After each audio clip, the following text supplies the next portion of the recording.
Good evening, everyone. This is the regular meeting of the DeKalb City Council, February 12, 2018. I'd ask City Clerk Sue Herman to call the roll, please. Jacobson? Here. Fanouken? Marquardt? Here.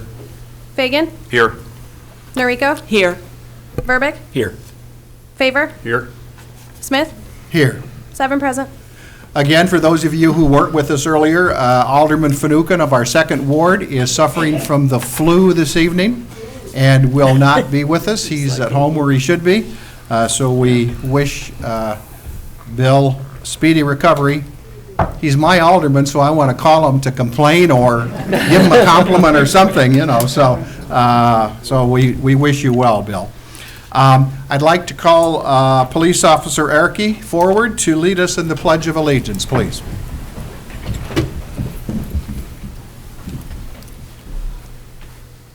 Allegiance to the flag of the United States of America and to the republic for which it stands, one nation, under God, indivisible, with liberty and justice for all.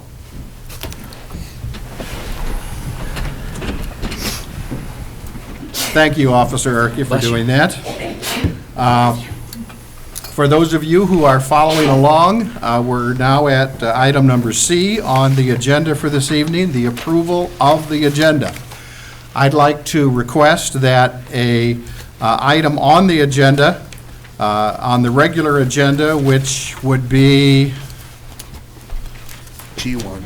under items for separate action, G1, be removed from the agenda.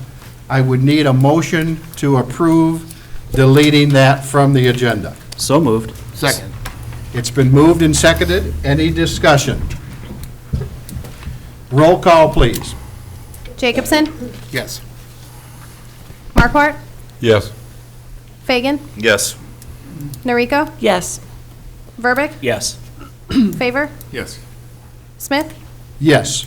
7 yes. I appreciate the spirit of camaraderie in removing that off the agenda in the absence of Bill Fanouken.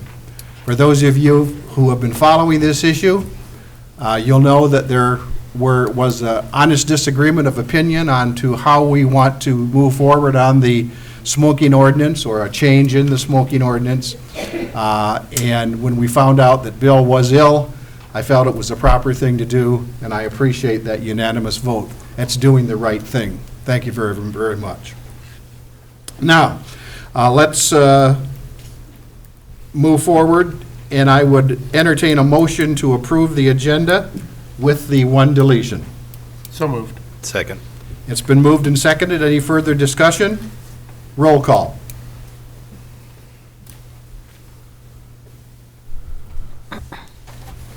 Marquardt? Yes. Fagan? Yes. Noriko? Yes. Verbeck? Yes. Favor? Yes. Jacobson? Yes. Smith? Yes. 7 yes. Thank you. There are no public hearings for this evening. We move along to item number E, special items or presentations and citizens' comments. Our first item is Proudly DeKalb, and I'd like to ask Dan Kenny and Tim Holdeman. Dan is Chair of our Environmental Commission. Tim Holdeman is our Public Works Director, to make some presentations this evening. Gentlemen?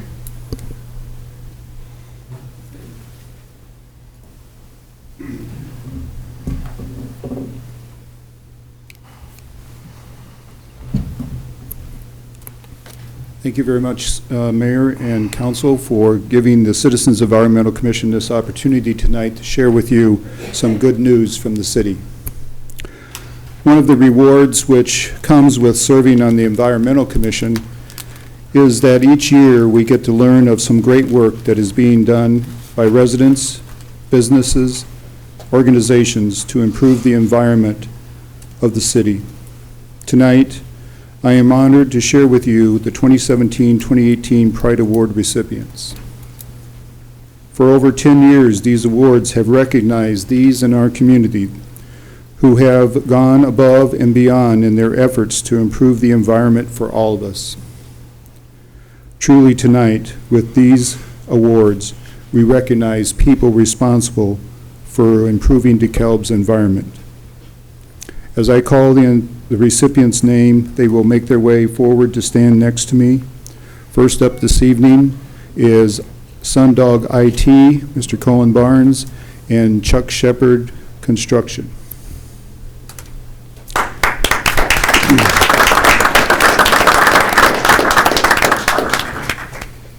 Sundog IT and Chuck Shepard Construction are receiving this award for its working partnership in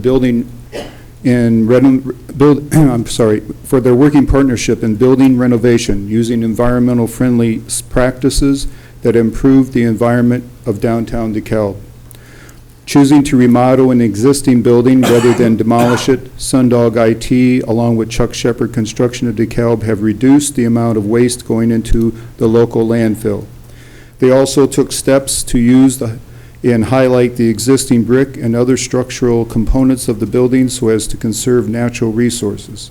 In addition, the companies employed other environmentally friendly methods such as installing an energy roof and energy efficient windows and doors, using skylights to minimize electrical lighting needs, using energy efficient LED lighting with timers, and installing the most energy efficient HVAC equipment. Please join me in congratulating Sundog IT, Chuck Shepard Construction, and Mr. Cohen Barnes.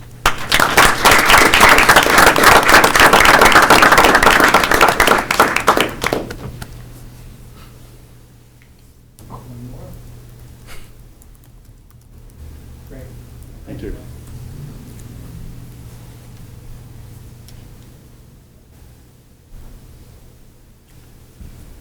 Next, I would like the owner of Kid Stuff Resale Shop to come forward, please.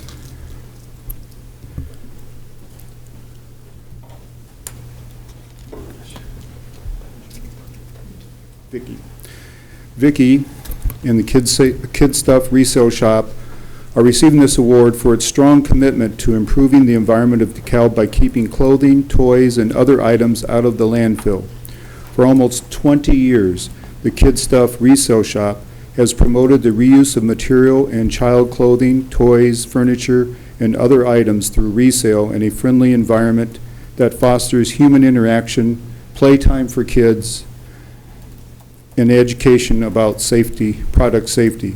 Each month, Kid Stuff purchases thousands of items for resale, and even parents who cannot afford to purchase items for their children's needs are given other options. Join me in congratulating Vicky and the Kid Stuff Resale Shop.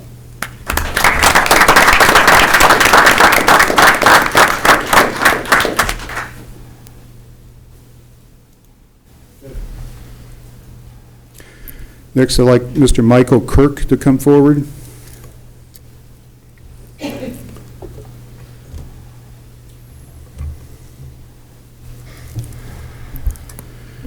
This is an exceptional story. Mr. Kirk is being recognized tonight for his unwavering dedication to and love of trees. His nominator writes, "More than 20 years ago, this inspired Michael to begin a master catalog of noteworthy trees in DeKalb, Illinois. Working by himself, drawing from the criteria established by the American Forestry Association, he enthusiastically located representative tree species for the surprisingly vast array growing in our city. By car, on foot, and by bicycle, he logged hundreds of hours of methodical data collection. His nominator further notes that over the years he mapped the locations of the trees he selected. Each tree was identified by common name and by nominal nomenclature. The identities were carefully verified with experts and his friends at the Morton Arboretum. Michael used scientific methods to calculate various measures, including height, limb spans, and age and health of the trees, as well as their role in the survival of the local ecosphere. His scientific data on trees in DeKalb is invaluable now and will be beneficial to future generations as well. On his own, he did this without using his own time and effort. So thank you very much, Mr. Kirk.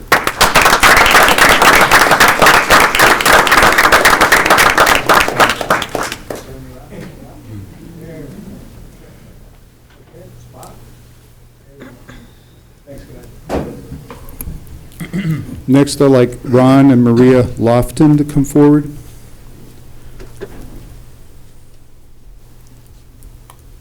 Ron and Maria are being recognized tonight with a Pride Award for their significant improvement of their neighborhood located along Greenwood Acres Drive in DeKalb. In becoming owners versus renters, Ron and Maria, in the words of their nominator, have transformed a neglected and poorly landscaped rear yard into a beautiful and a colorful, charming urban garden. Their well-planned arrangement of individual garden plots containing various flowers, tall vines, giant sunflowers, bushes, and a vegetable garden were created from scratch. In addition, a lovely arbor was constructed from salvaged landscaping materials, and rustic fencing was also made by using scrap material. The transformation of the property has enhanced the beauty of the area to the delight of their neighbors, and therefore their accomplishments meet the Pride Award criteria of beautification of DeKalb. Congratulations.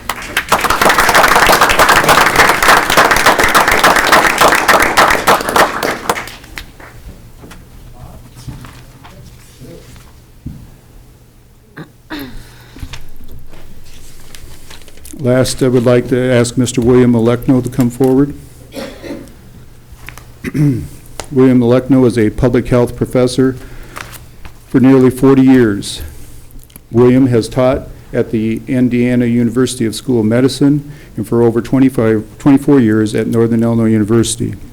We are fortunate to have him share his knowledge and experience as a member of our commission and as a member of our community.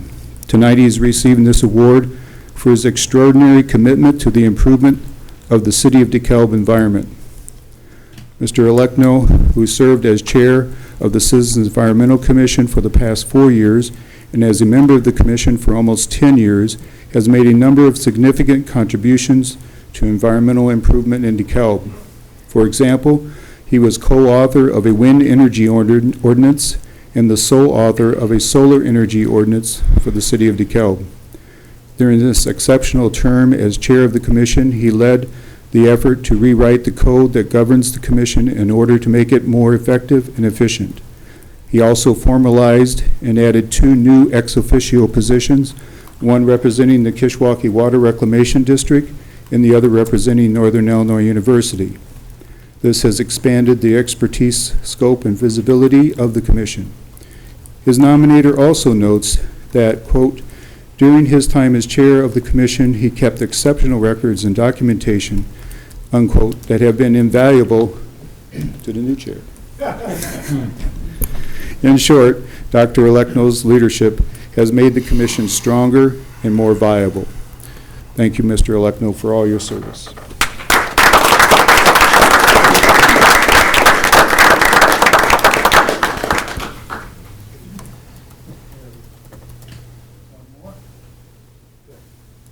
While these fine folks are getting their picture taken, I'd like to, Dan, if you would, ask them to come up and accept Yes. congratulations by each and every member of our city council. We have so much to be proud of on our community. These folks are just a small reason why, don't you think?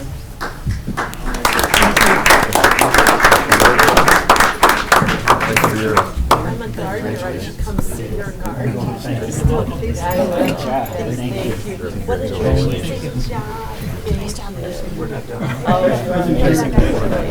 And I know when you're Yeah, that's right, we know each other. Nice. You too, well done.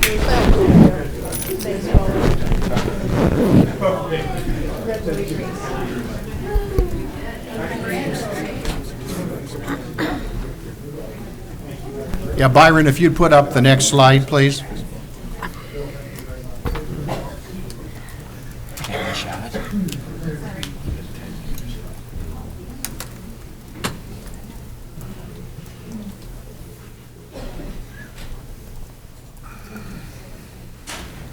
Gail Dubowski, age 20.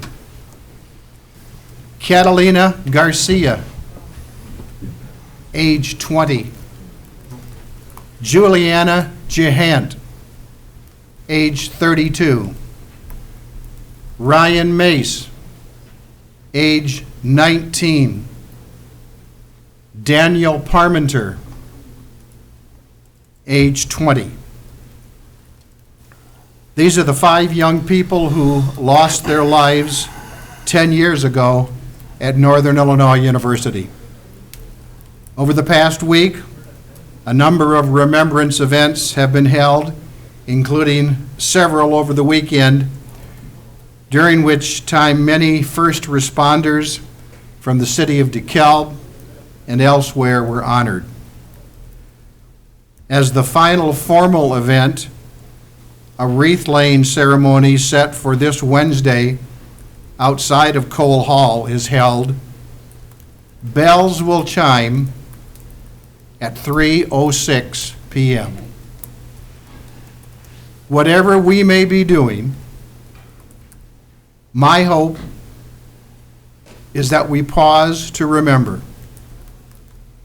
NIU's campus and the greater DeKalb Sycamore community we all share in remembering. Thank you.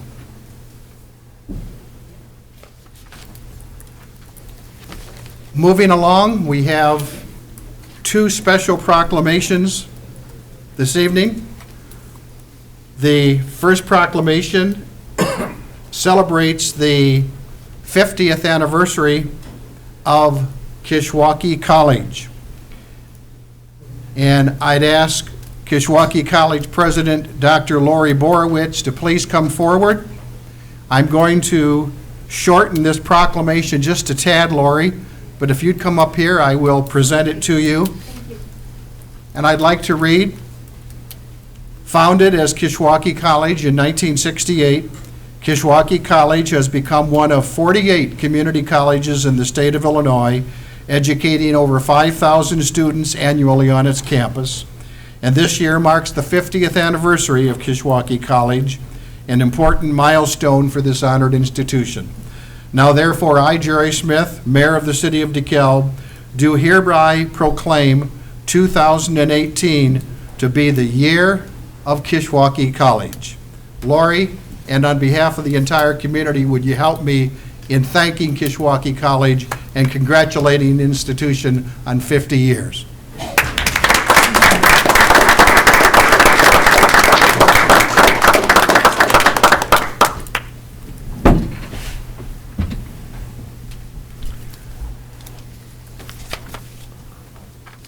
Our next proclamation commemorates the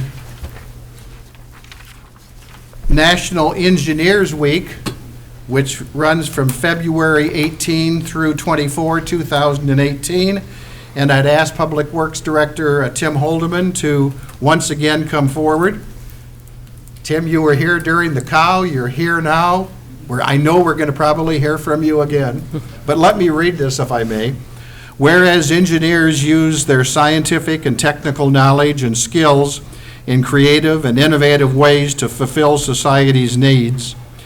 Whereas engineers face the major technological challenges of our time, from rebuilding towns devastated by natural disaster, cleaning up the environment, and assuring safe, clean, and efficient sources of energy, to designing information systems that will speed our country into the future. And whereas engineers are encouraging our youth, math and science students to realize the practical power of their knowledge, and whereas we all look more than ever to engineers and their knowledge and skills to meet the challenges of the 21st century, now therefore I, Jerry Smith, Mayor of the City of DeKalb, do hereby proclaim February 18 through 24, 2018 as Engineers Week in DeKalb. Tim?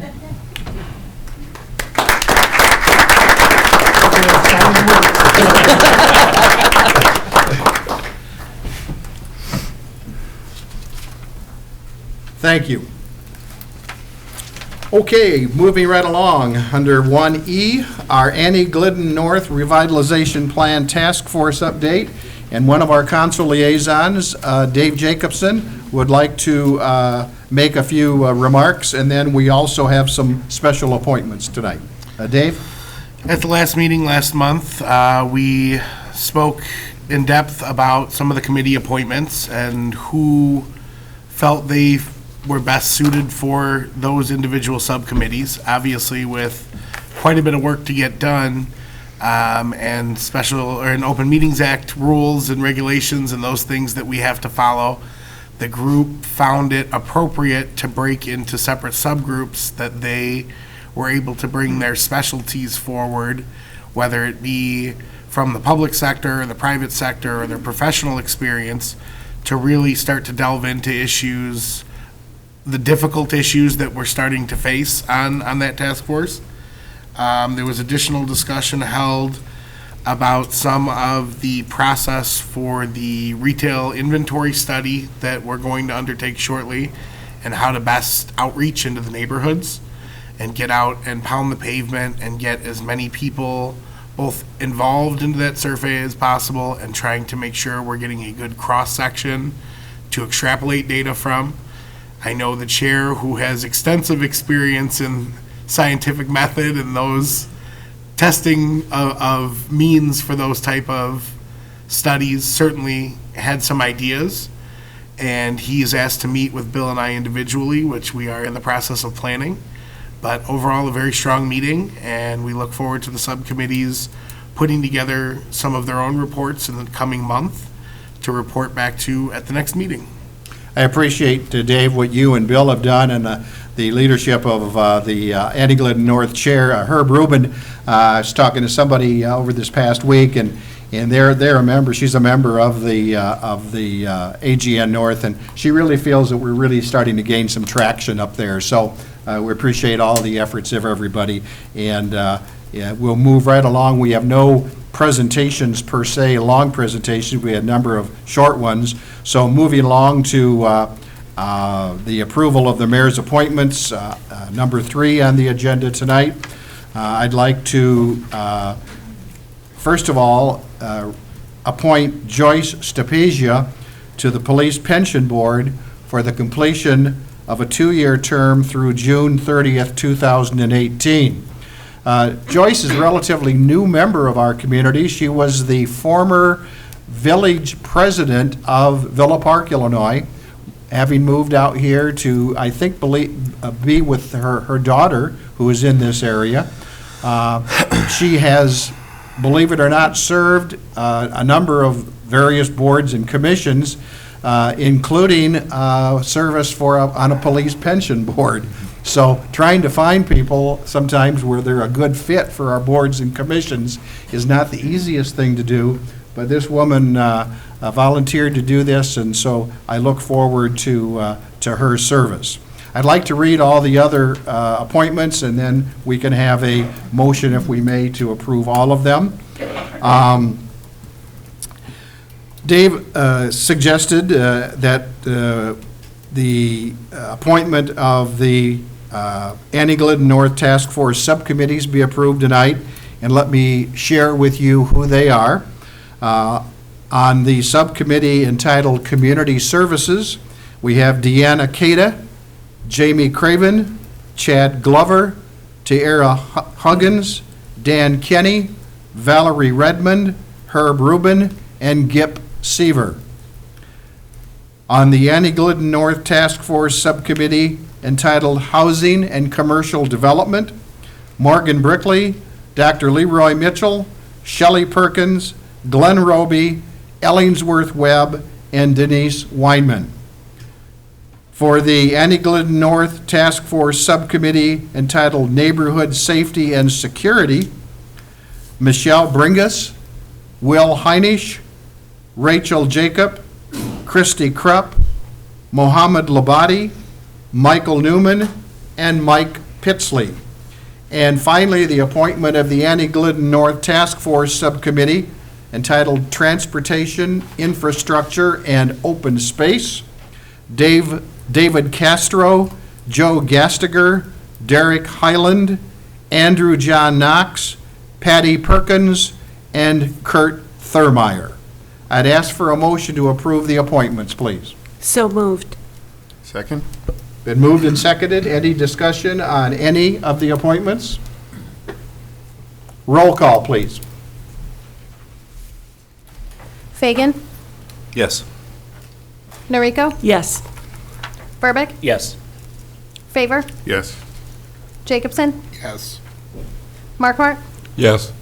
Smith, Yes. 7 yes. Thank you very much. Moving right along, public participation. This is the opportunity for those folks who might want to address the council tonight on items that are not on the agenda. For those items that are on the agenda, obviously, we will entertain the folks during the discussion prior to the council making discussion.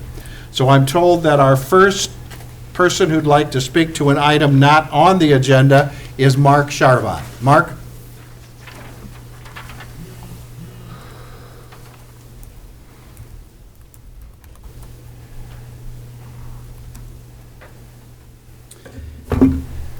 The mayor, under the direction of the council, is in charge of appointing members to our library board in our community.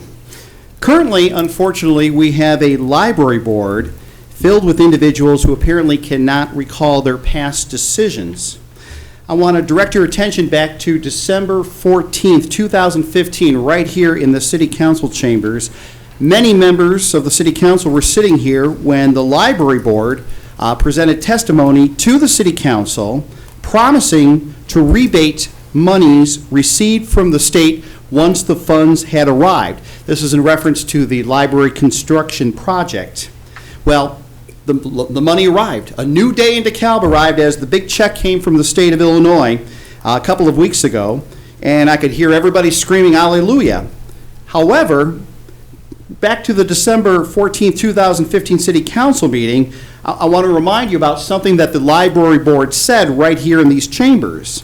These comments, by the way, were captured on video. They're available on the City of DeKalb YouTube channel and are posted there for everybody to see. However, the meeting minutes were not reflected very well of the exact comments made.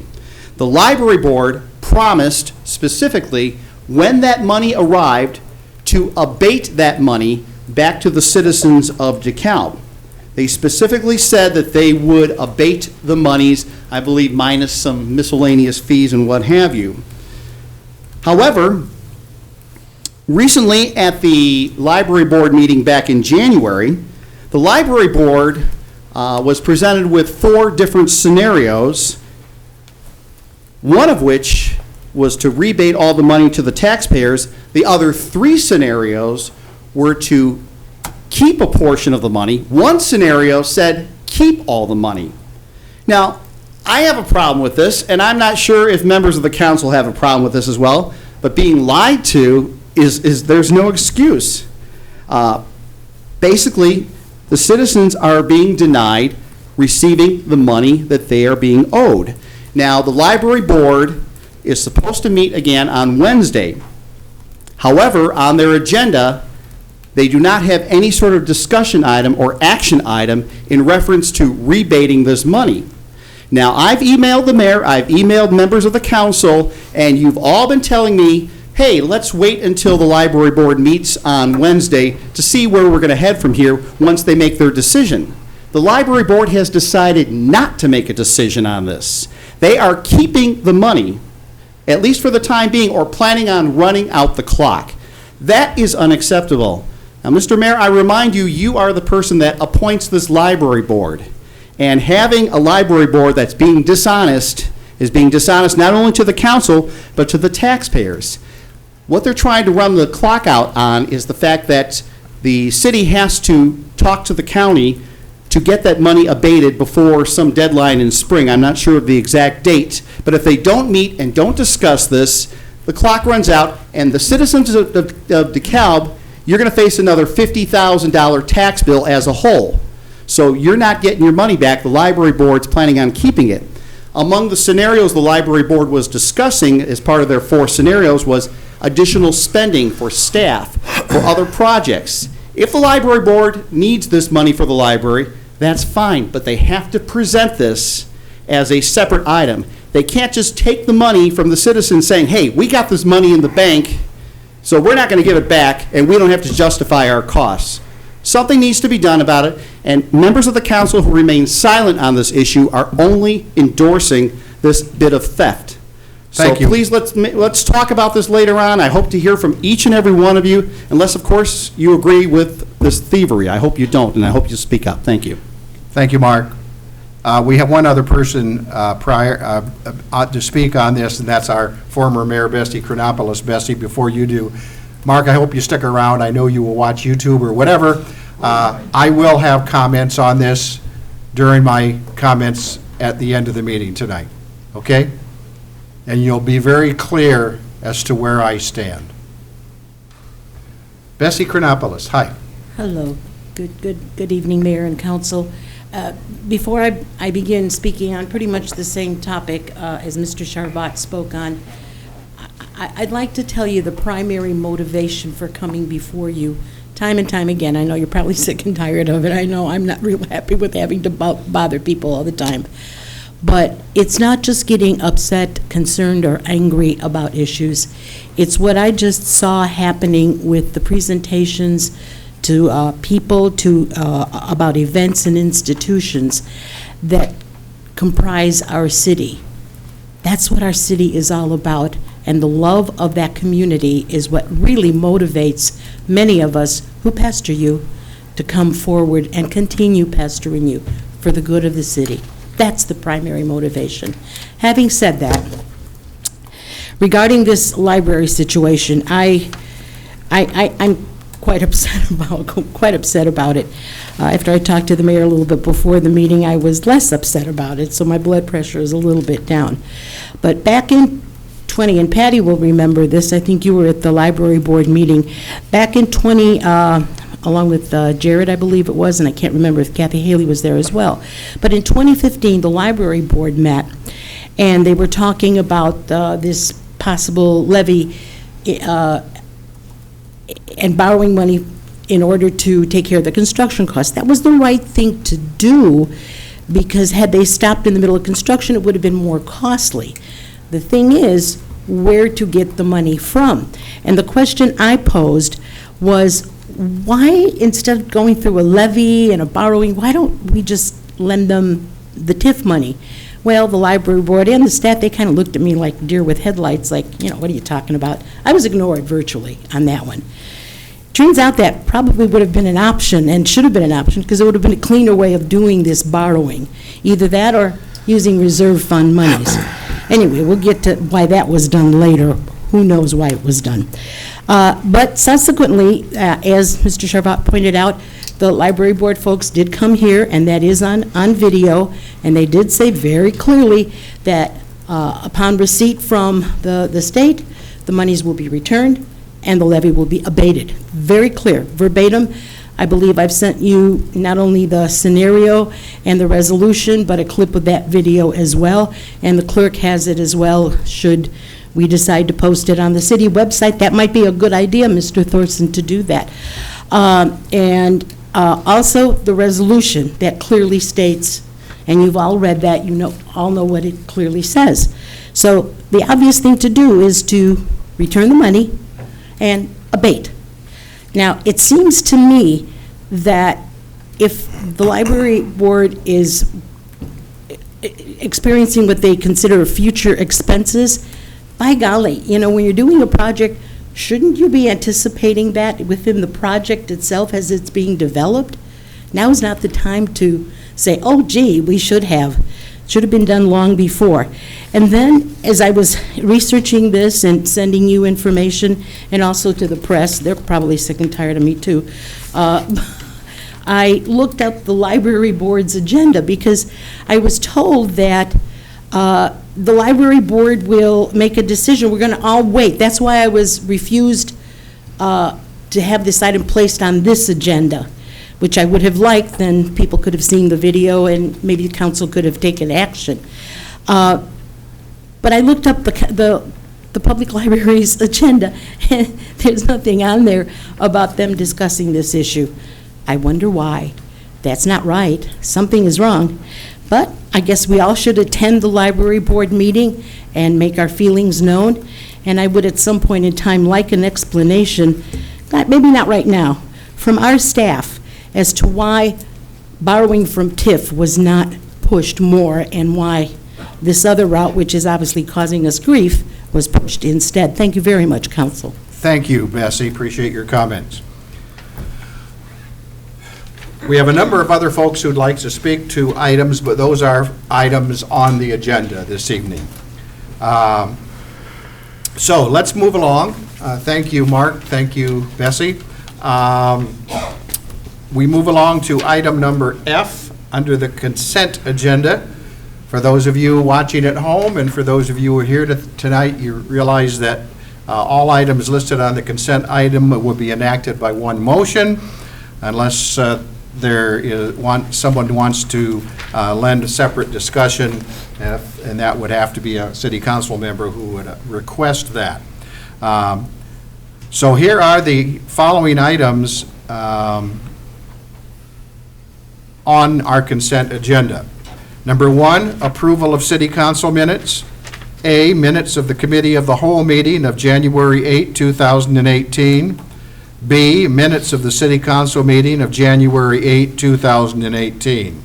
Number 2, receive and file accounts payable and payroll through February 12, 2018 in the amount of $2,712,420.11. And B, the FY 2017 Human Services Funding Fourth Quarter Report. Those are the items on tonight's consent agenda. I'd entertain a motion to approve. So moved. Second. Been moved and seconded. Any further discussion? Roll call, please. Noriko? Yes. Verbeck? Yes. Favor? Yes. Jacobson? Yes. Markwart? Yes. Fagan? Yes. Smith? Yes. 7 yes. Moving right along, item G on the agenda. These are items for separate action. If you recall, earlier this evening, we did remove item G1, ordinance 2018-002, amending Chapter 64 smoking regulations, Section 64.01 definitions, Section 64.02 prohibition of smoking in enclosed public places, and Section 64.04 smoking-free perimeters. This was to have been first reading. We did remove that due to the absence of Alderman Fanouken this evening. And the item will be reinstated and put on the agenda for our meeting on February 26. Moving right along, item G2, ordinance 2018-003, authorizing a special use permit to upgrade existing cellular antenna equipment on top of an existing 16-story building located at 507 East Taylor Street, T-Mobile. First reading, motion, please. So moved. Second. Been moved and seconded. Speaking to this item tonight is our principal planner, Dan Olson. Thank you, Mayor and Council. This is a request for a special use permit from T-Mobile and from NTP Wireless, that they're acting as the applicant for T-Mobile. This is existing equipment on the Taylor Street Plaza building at 507 East Taylor Street. The zoning is Residential Conservation District 1, and the equipment they're upgrading requires, there's no previous special use permit, so upgrading the equipment does require a special use permit to bring the site into compliance. There's a total of 3 carriers on top of the building. Actually, U.S. Cellular, about a year ago, the council did approve upgrades in their equipment on top of the building. T-Mobile is proposing to remove and replace 3 existing panel antennas, upgrade the equipment, and have concealment tape installed on the antennas and equipment to minimize the visual impacts on the surrounding area. The concealment tape, and there's some slides and images in your packet, and also on the screen shows a concealment tape. It's actually a new technology from 3M, and there's a few slides I'd like to show you. It's a reflective tape that's put on the antenna, doesn't interfere with the wavelengths or anything of the signal, and reflects the background or the sky that's present. So this shows a person standing, and they look up to the antenna, and it reflects off the sky. So what they're seeing is the surrounding area, so it blends in with the surrounding area. Installation example on top of the building. Of course, it's very hard to see because it's reflecting the sky. There's a couple better close-up examples. The arrow shows the antenna with the reflective tape on it. Again, very hard to see. It's just reflecting the gray sky. A couple on the left without the reflective tape, and on the right with the reflective tape, how that shows, so it blends in very well. Another example with the, on the left, without the reflective tape, and to the right with it. In the middle shows what they're going to use on the small cabinet they have on top is a brick film that's going to be put on the cabinet to match the brick that's up on the penthouse on top of the building and matches the brick on the building itself. They provided photo simulations that were presented with the packet and also with to the commission. I'll show a couple of those. They did them from all directions. First one, this is north of the building looking south. If you see on top of the building to the right, there's 4 antenna. This shows an existing picture. And then with the reflective tape on the antenna, they pretty much disappear. This is looking from the, I guess, southeast to the northwest. On top, just to the left of the penthouse, a brick penthouse, is their T-Mobile's cabinet, and then 4 antenna without any concealment tape on it, and then adding the brick film on the cabinet and also the reflective tape on the antenna. You can see how that kind of blends in very well. So that's what they're proposing, and the commission, Planning and Zoning Commission recommended approval. Unanimous vote. They had a hearing on January 3rd, and they voted 4-0 to recommend approval of the special use permit with a couple conditions that they match or they build it per the plans that were part of the submittal, and also that they meet the building code requirements when they submit for a permit. The commission did recommend that the applicant work with staff on the cabinet building to look at the best type of concealment that we could do on there. And working with the applicant, we thought the brick film would work the best. In the ordinance that's presented, we did add some additional conditions, one on maintenance for the concealment tape, that it has to be replaced within 30 days upon notice of the city if it's becoming in disrepair. At the hearing, we did have one resident, Mr. David Lehman of Karen Avenue, spoke at the hearing asking if the proposed equipment improvements will improve the T-Mobile's coverage, which the applicant indicated that it certainly would.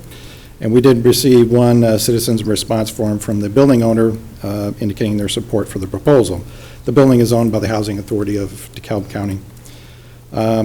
So a recommendation for staff is to approve and bring a legal nonconforming use into compliance. The proposed concealment tape will help hide the improvements from the surrounding area and reduce the visual impact on the neighborhood. The applicant did submit a letter requesting a waiver of second reading, and it's, of course, by the city's council's policy, if there's a unanimous recommendation by the commission, you'll entertain a waiver of second reading. The applicant, Amanda Wegersen, is here from NTP Wireless. If there's any questions for her or myself, we'll be happy to answer those.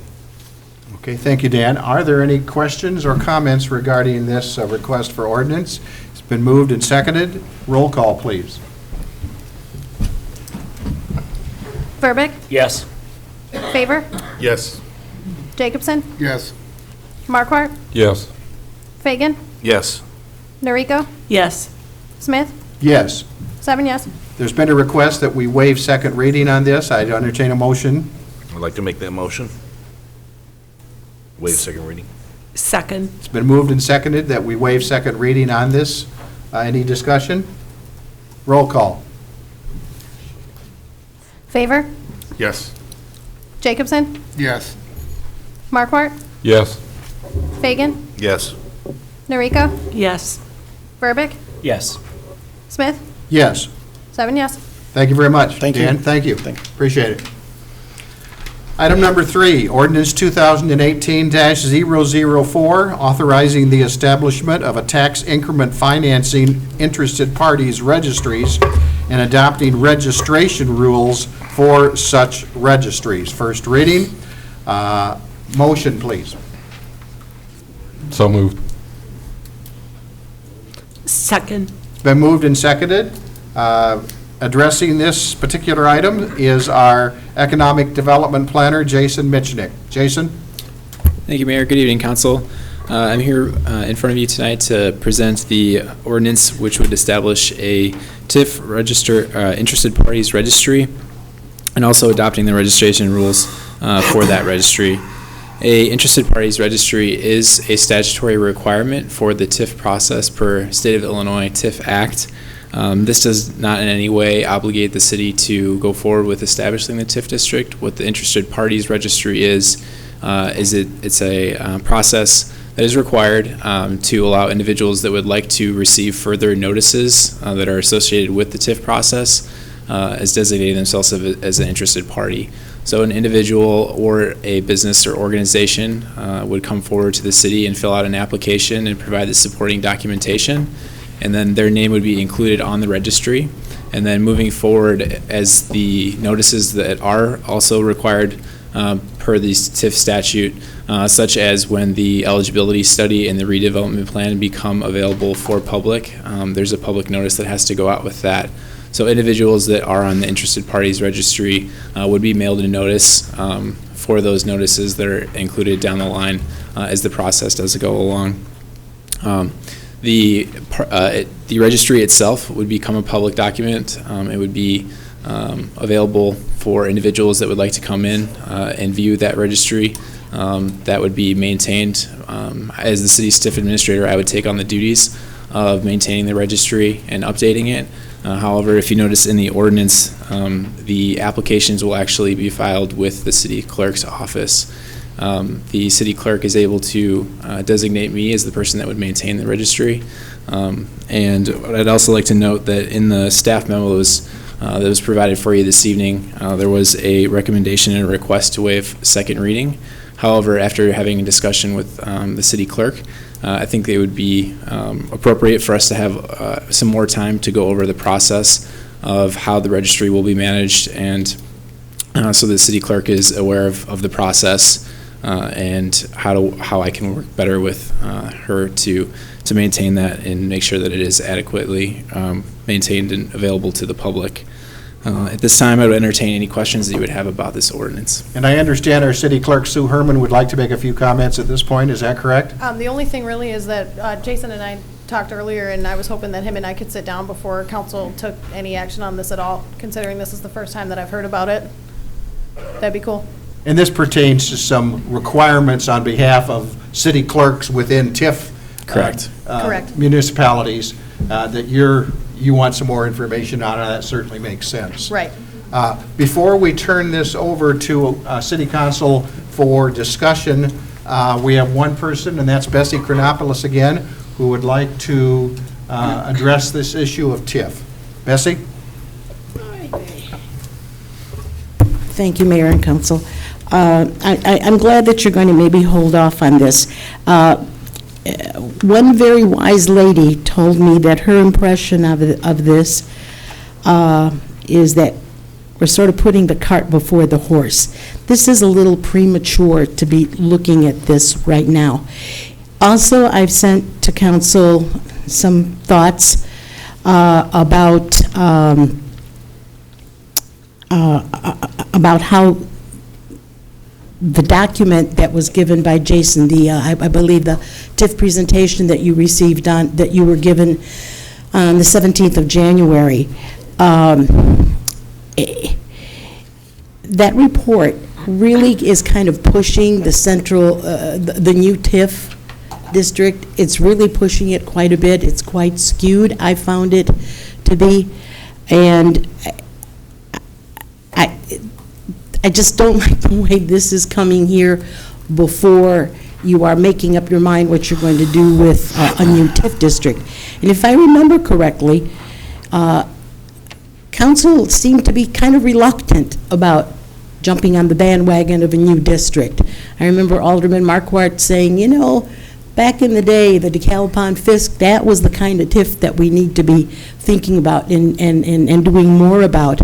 And what I've been preaching for ages now is, as council has been asking time after time, more information about TIF, its history. Staff has not come through with that, and that is ridiculous.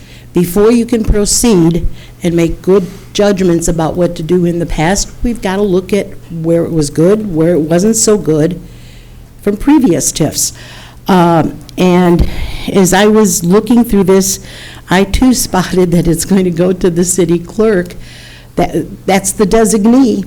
That's the person, that's the person who's going to be keeping the records.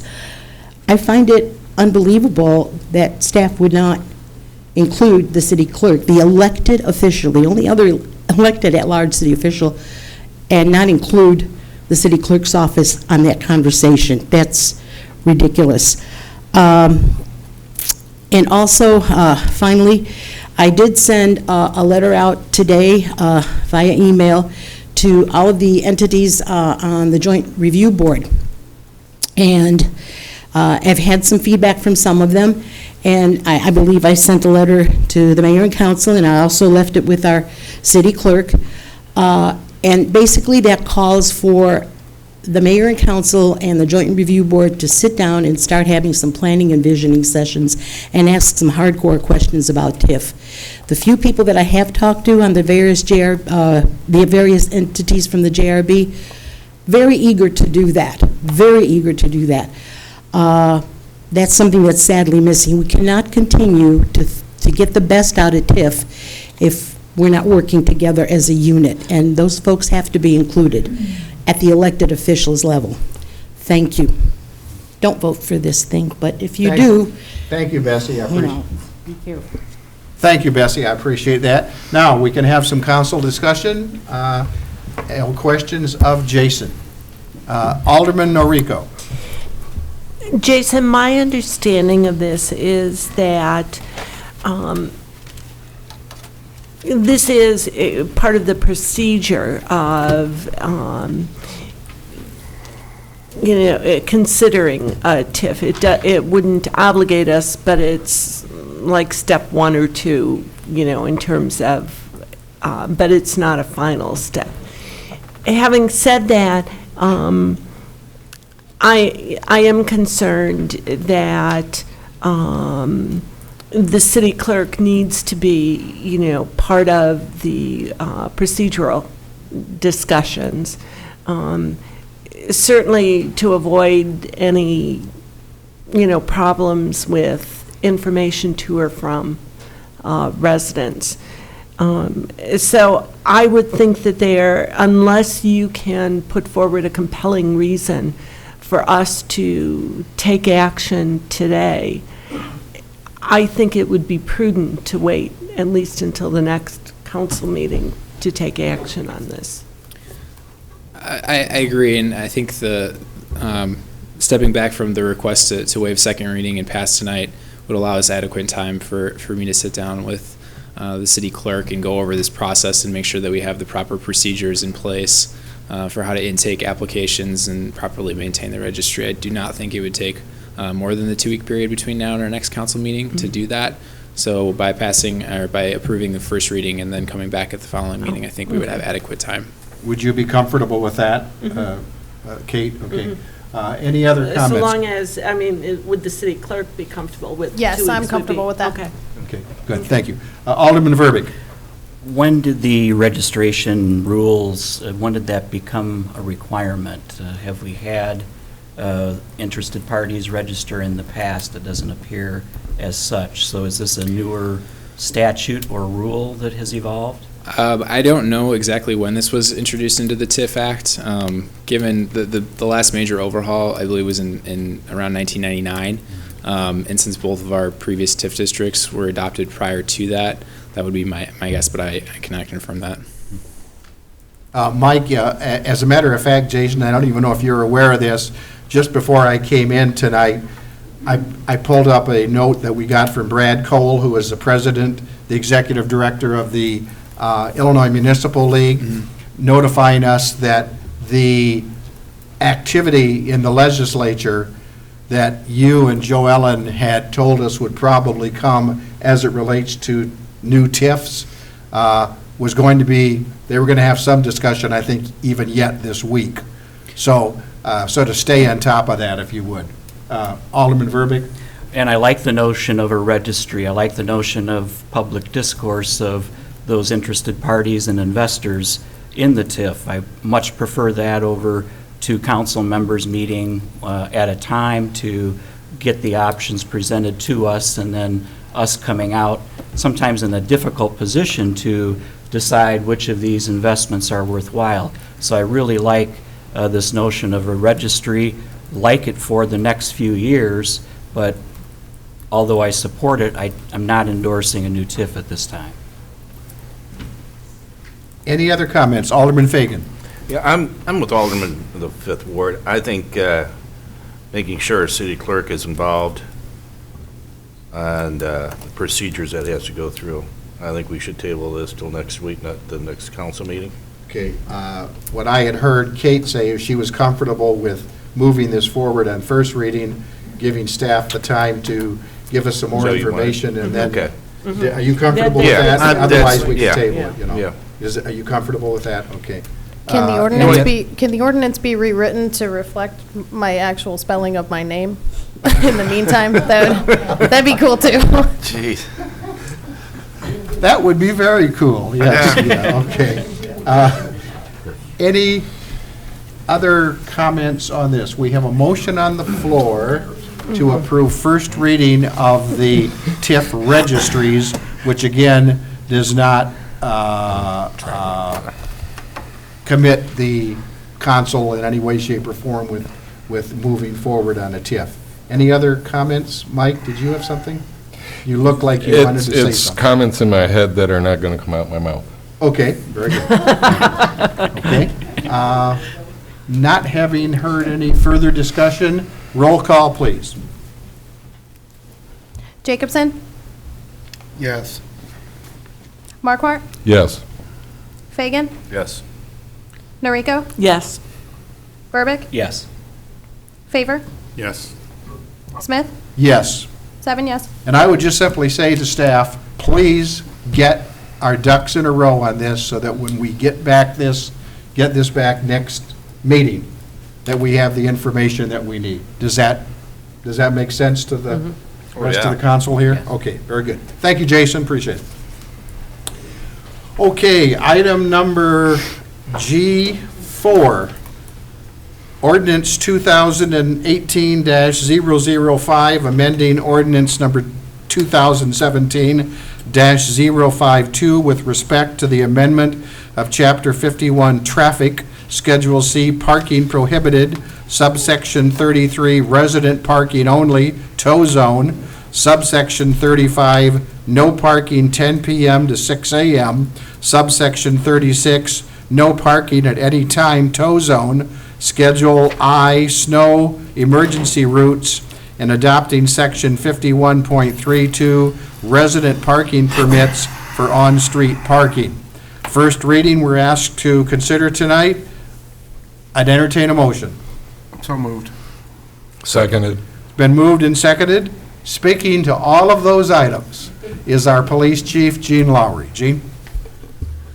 Thank you, council and community, for allowing me this opportunity.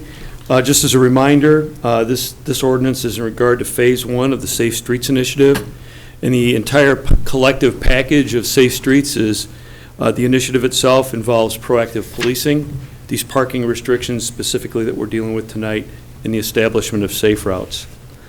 On December 11th of 17, this council approved the first phase of the Safe Streets Initiative. And we knew going into this that the implementation of Phase 1 was going to be key. And just as a reminder, Phase 1 was the Russell Road, Crane Drive area, and the immediate neighborhoods adjacent to that area. So as an exemplar for Safe Streets, that area has been implementing a variety of proactive policing strategies. The parking restrictions, thank you for passing that component of the ordinance was passed. So that was the second section. And once the entire 4 phases have been implemented, if approved, we would begin to establish the safe routes. During the planning and implementation of Phase 1, we began to collaborate more extensively with Public Works, the Fire Department, Community Development, and of course, with assets from within the Police Department. As a result of that collaboration, we did note that there were several things that we felt needed clarification in the original ordinance. In particular, when you go to look at the ordinance that's before you tonight, you're going to see a lot of things like number of feet from point A to point B. And unfortunately, not only in this phase, but in Phase 2, the other example I like to give is a historic district. The need to be clarifying and renewing ordinances, which include snow routes and these measurements to get specific legal language down, is imperative. The reason I often reflect on the historic district, because if any one of the council members of the community wanted to see disparity in how our parking ordinances have been enacted over time, look at the historic district, because nearly every street has a multitude of signage. We internally refer to it as the totem pole effect, and a variety of regulations that vary. So they're not only confusing to residents, or confusing to visitors, and this whole effort is in part a measure to address that.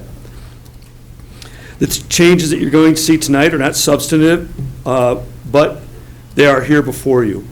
As you review the ordinance before you, again, the specifics involve things like street measurements, cul-de-sacs on which resident parking permits may be issued, and further information regarding things such as emergency snow routes. We certainly considered in our collaboration, for example, with Public Works, like getting down to the nitty-gritty of talking to people who are actually in the truck plowing cul-de-sacs. So, like anything else, we knew Phase 1 was going to be a beta test for the other 4 phases. That level of getting down to the operational level was imperative, because until you're sitting in that truck driving that plow down a snow-filled street that's only a block long with a cul-de-sac, it's really difficult to put it into perspective. Hopefully these changes have addressed that. We're also looking at clarifying certain components of the permitting process and a variety of other things that I will leave for your questions as we move forward. We also note that in many streets of upcoming phases that this will again have another impact as we evaluate it. Again, I use the historic district, but Greek Row is going to be another big change with how we look and how we approach it, since it's not really covered in the same manner as the other phases were in regard to the UDO. So what I'm asking you to do tonight is, based on the ordinance presented to you, to review that. Any questions I'll attempt to respond to, and cover any concerns you have, and I would ask your approval for the first reading. Thank you, Chief Lowry.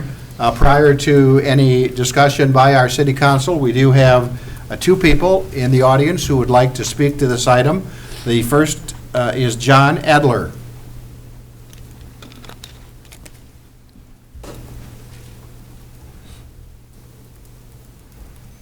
John, if you'd come to the podium there and identify yourself and your address, please.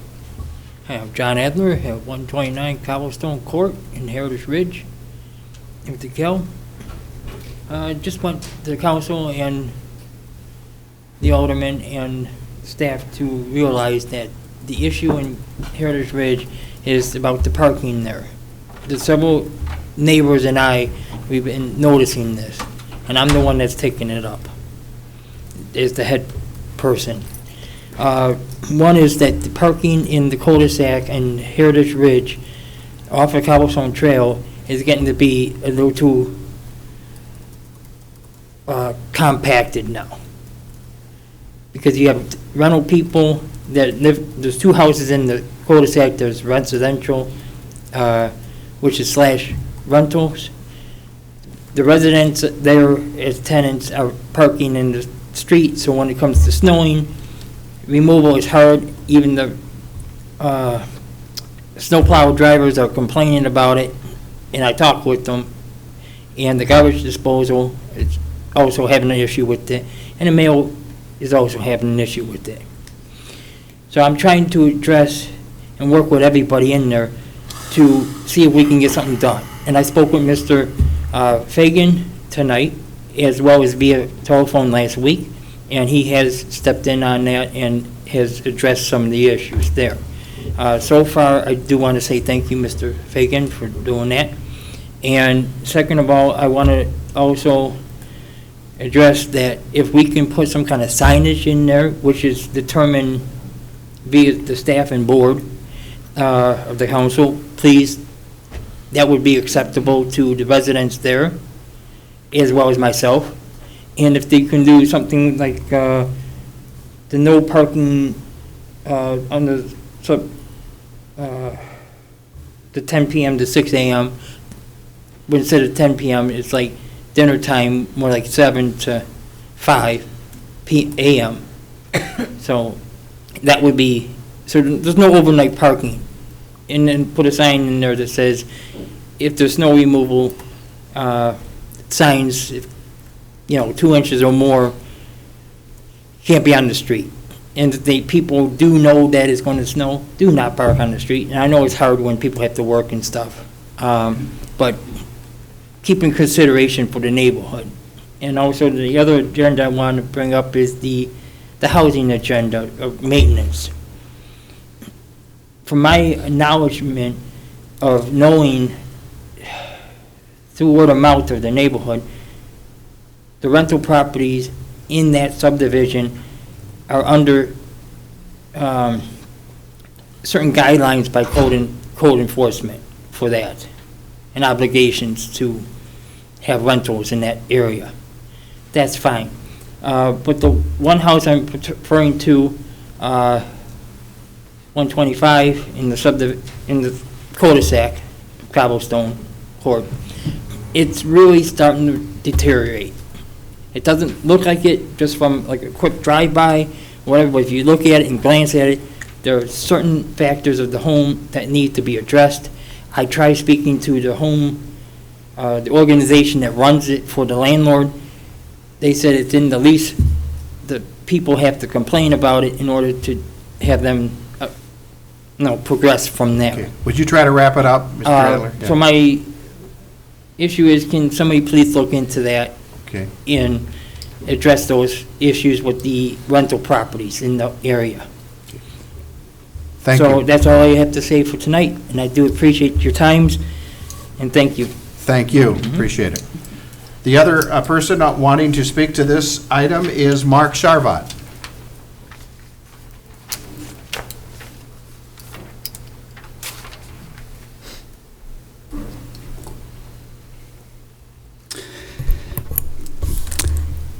Oh, by the way, first, to Tim Holdeman, I appreciate you taking my call. I also live on Cobblestone, but at the end, I live in a cul-de-sac, and we discussed how we can possibly get the plow truck drivers to plow the snow to the center island as opposed to in everybody's driveway. So we're working on that, and Tim gave me some good information, which I do appreciate.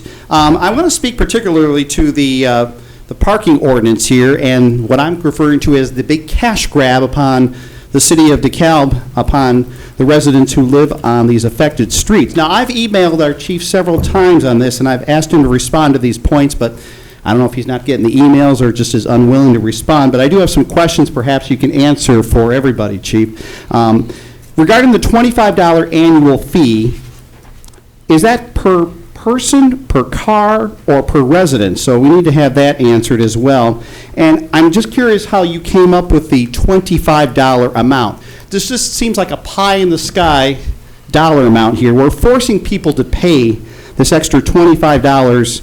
I'm not sure if it's per car or per house or what have you. It sounds like a cash grab. I think the chief, I don't believe our chief has actually spoken to all of the people being affected by this or had community meetings that involved everybody who's going to have to do all this extra paperwork for this parking and register. believe this permit process is going to become burdensome, a waste of time for city officials. To pay for this, I suggested, and didn't get a response from the chief, instead of charging people who live in these areas parking permits, why not offer them the parking permits at no cost, but when violators violate the ordinance and are parked in areas where they're not supposed to be, why not just charge higher fees? So penalize the violators, don't penalize the people who choose to live in these neighborhoods. This is a total cash grab, and I have no problem with the parking permits themselves. It's the fact that our city is trying to generate money off of this. I know our chief has denied that before, but I believe that is the case, to generate money. Charge those who violate the parking ordinance, not those who have the actual parking permits and go through the process to get it. So higher fees for those who violate the ordinance, no fees for the residents. Thank you. Thank you, Mark. Okay, now we open it up to, unless you'd like to address any of those concerns or points, Gene, you're more than welcome to do that, but let's open it up to City Council, any comments, discussion, et cetera. I've already in previous meetings addressed the permitting process and some of the rationale regarding how the price was arrived at. And cost certainly is not a cash cow for anyone. If anything, our costs won't be covered in regard to it. The purpose of the permits is to help the police officers identify who should be parking in those areas and who should not. It would just be subject to debate in regard from Mr. Charvat's perspective as opposed to mine. I look retrospectively at the communications, and I've attempted in a variety of ways to be professional and respond to Mr. Charvat's questions from time to time. Unfortunately, I don't feel that that's been reciprocated, so I've declined to respond to him, and I will not respond to him via email. Just to clarify, though, I have offered to have him come to the office and meet with me face-to-face to discuss these issues, and he's declined to do so. Beyond that, I would say that the biggest reason for permitting is to ensure that what spaces we have available are available for the most needy of the citizens in that region. And we do in certain areas, especially Greek Row and the Historic District, have such limited parking, and as proposed, it will create some issues. So we have to be very judicious about how we put those permits out. So I would answer any questions the council has. Any comments or questions of the chief? Yes, Alderman, we have got this on the floor. Did we have a motion and a second? Yeah, we did. Okay, good. Alderman Noriko. It's my understanding that a household that does have parking available, a driveway, garage, et cetera, unless they have vehicles that exceed those spaces, those individuals would not need a permit. It's only if, you're in one of those fun households that, mom and dad have a car and each of two teenagers has a car or something, and you just can't stack enough cars, in the garage, that you would perhaps have to purchase a permit. But certainly not everyone who has a car in those neighborhoods will need a permit. That's correct. If you do not need on-street parking, you do not need a permit. And that's actually a very good question, because that's come up in several meetings, several public meetings we've hosted at the police department and other locations. So also in comment in regard to one of the previous speakers, we have hosted a variety of meetings. We are planning to host another meeting next Monday night for the next phase. But as an example, in the first phase, we not only hosted meetings on and off campus, we also did a neighborhood survey where we had police officers out on foot in the neighborhood actually knocking on doors. We're taking that a step further in phases 2 through 4. We created a landing page on our website to solicit input. And that is as an open source to provide information from whoever would like to provide us information in regard to phases 2, 3, and 4. One of the good things about community engagement, even when people in the community don't agree with you, is that it gives you a certain perspective. And I would have to admit that some of the comments that I've heard from Mr. Charvat in regard to this process from early on, I did listen to, and I did put value in, and did try to address those when we rolled out Phase 1. So regardless of one's perspective, certainly all information is valuable. I would like to also add that the collaboration level that we're trying to attain with NIU has been excellent. Melanie McGarrah from NIU and I have been working together with others to get the word out again and try and engage students, especially in phases 3 and 4, as soon as possible, because we know they begin to disengage probably about the second week of April, preparing for end of semester and then semester or final exams. Were there any other questions? Any other questions or comments? If not, roll call, please. Excuse me, I'm sorry. Alderman Favor. I just had a question about the guest permits. Is that, I don't know how those are going to be dispensed. Is that something that, are we going to look into, like where you could go online and put in all the pertinent information and print out a temporary guest permit, or are they going to have to come by the police station? Will that be available 24 hours a day? Yeah, the whole permitting process is being built now. In the interim, if we don't have the kind of process implemented by the time the students return, we're planning on issuing a temporary permit at no cost. The ordinance itself also has a component to it that allows us to further allow parking in a situation like that, like a visitor or like a contractor or service provider, just with appropriate notification to the police department. And the example I always use is Mr. and Mrs. Smith want to have a Christmas party, and they call the police station and say, hey, we're having a Christmas party from this time to that time on this day. And as a tradition, we have done that for decades. So that's actually built into the ordinance as well. But the permitting process is one that we're still working on, and a lot of that is technology-based, because I agree. I think it would be great to have a system where people could go online and take care of it. Mm-hmm. I think that's really the only way to go. Thank you, sir. Okay. Alderman Fagan. I just got to say, this is not a job I would want to do, Chief. I mean, this is not easy. I mean, you're talking about going through each and every neighborhood, and I think the thing has been done a good job. You can't keep everybody happy, but on the same token, actually living in one of these neighborhoods at one time and having a family there, it does make a difference to have parking or restrictions out on those streets. And you are absolutely right. The city of DeKalb, the police department, has never had one problem on calling up the police department and saying, hey, we've got this going on, just to let you know if you can make an exception, and they've always accommodated. Thank you. Thank you, Chief. Roll call. Marquardt? Yes. Fagan? Yes. Noriko? Yes. Verbeck? Yes. Favor? Yes. Jacobson? Yes.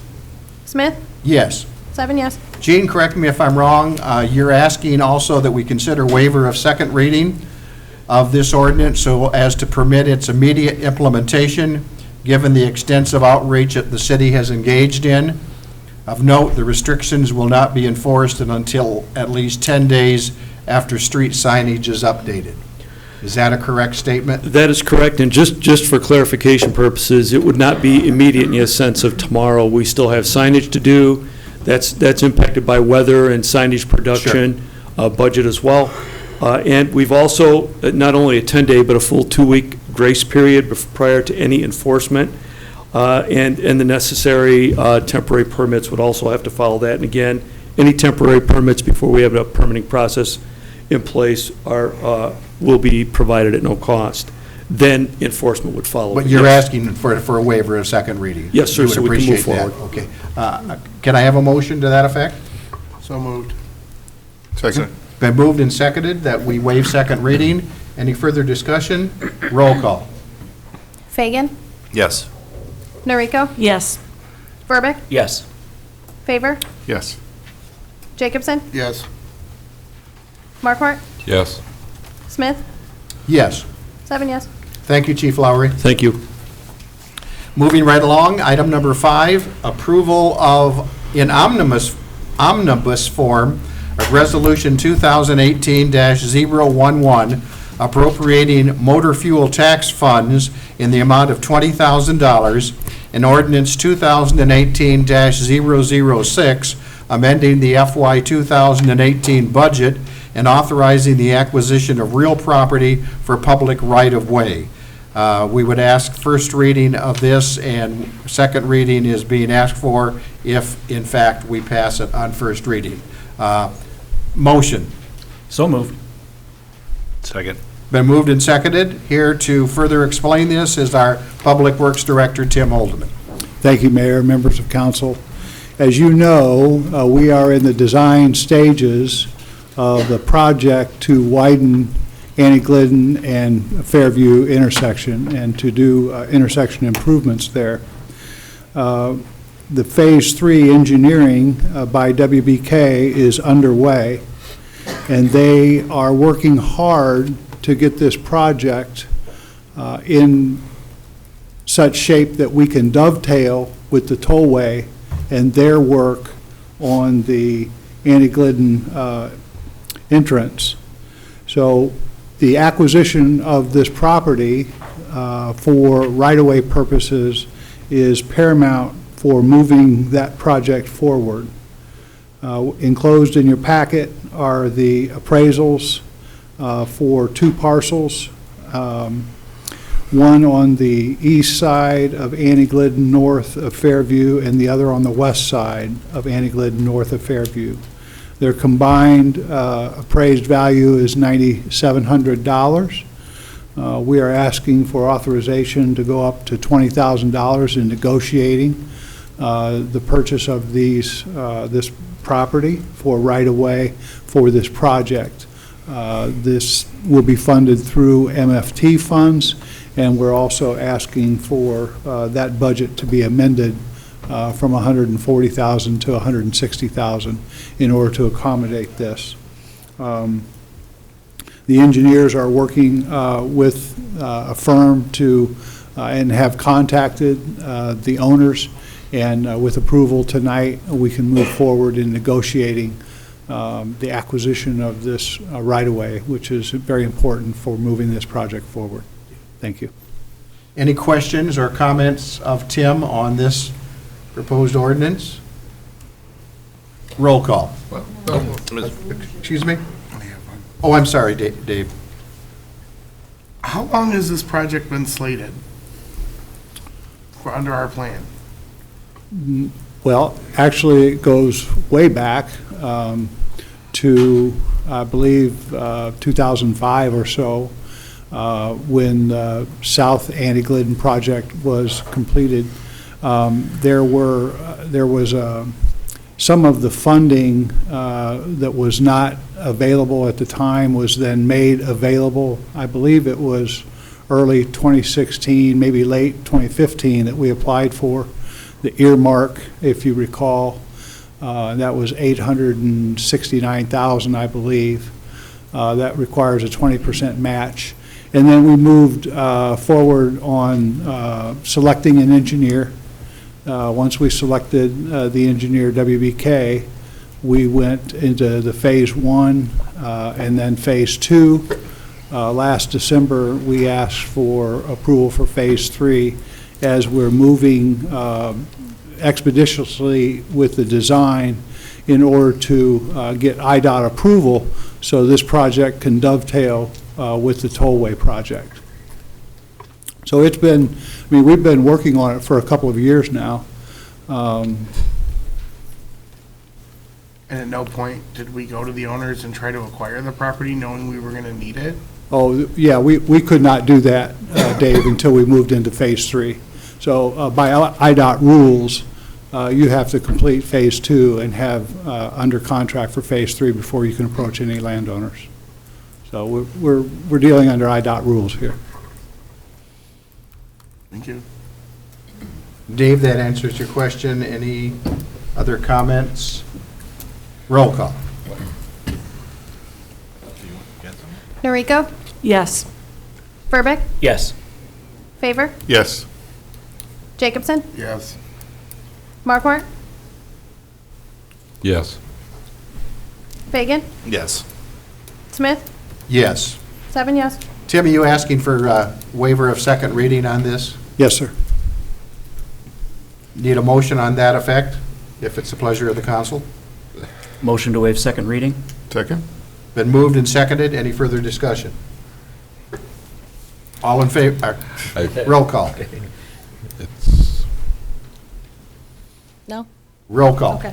Sometimes Alderman Markwart looks like he wants to say something. Right. well, I do. To me, this is a little confusing because the resolution doesn't require a second reading. The ordinance part does. So I guess as far as that part being confusing, what we're waiving second reading on is the ordinance part. So for clarification, we're going to waive second reading and approve the ordinance. We already approved the resolution. I think it should have been like two separate things, just to put it for the future, please. Because it's confusing in my brain. It's not procedurally sound. Bessie. You ought to know that. I- He ought to know that. Been, any further discussion? Roll call. Verbeck? Yes. Favor? Yes. Jacobson? Yes. Markwart? Yes. Fagan? Yes. Noriko? Yes. Smith? Yes. 7 yes. And thank you, Michael, for bringing that up. Can you and repeat that making for me, though, one more time? What was that? Can you repeat what you said about how we were, because now I'm About the confused. resolution and the ordinance. She wanted clarification on that. Please. No, I was just saying that it was confusing to have a resolution and an ordinance bundled together there, that I would prefer them to be separated so that, because the resolution only requires one vote and then we're done. The ordinance requires 2 votes to actually pass it. Got it. Correct? Yes, and those were packaged together as omnibus consideration because they're both essential for the same action to be completed. If the preference of council is to handle items like that differently in the future, we can certainly proceed however council wants.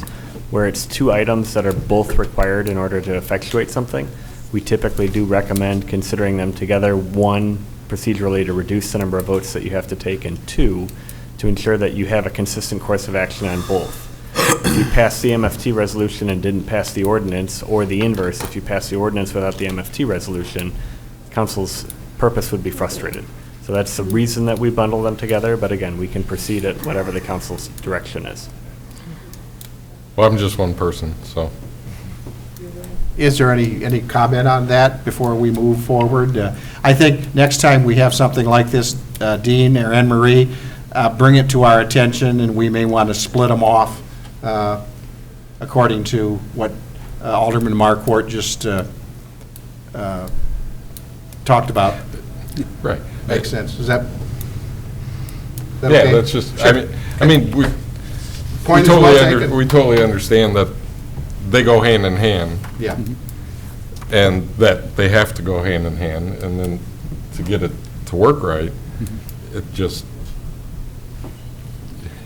a combined vote with it just doesn't make sense to me. But Point is well taken. We have, however, approved this on first and second reading. Is that correct? Okay. Let's move along then. Thank you, Tim. You can stay right there because I understand you're going to speak to the next item on the agenda, item number 6, Resolution 2018-012, authorizing an intergovernmental agreement with the Illinois State Toll Highway Authority for maintenance of the Peace Road Bridge and South First Street Bridge. Tim? Thank you, Mayor, members of council.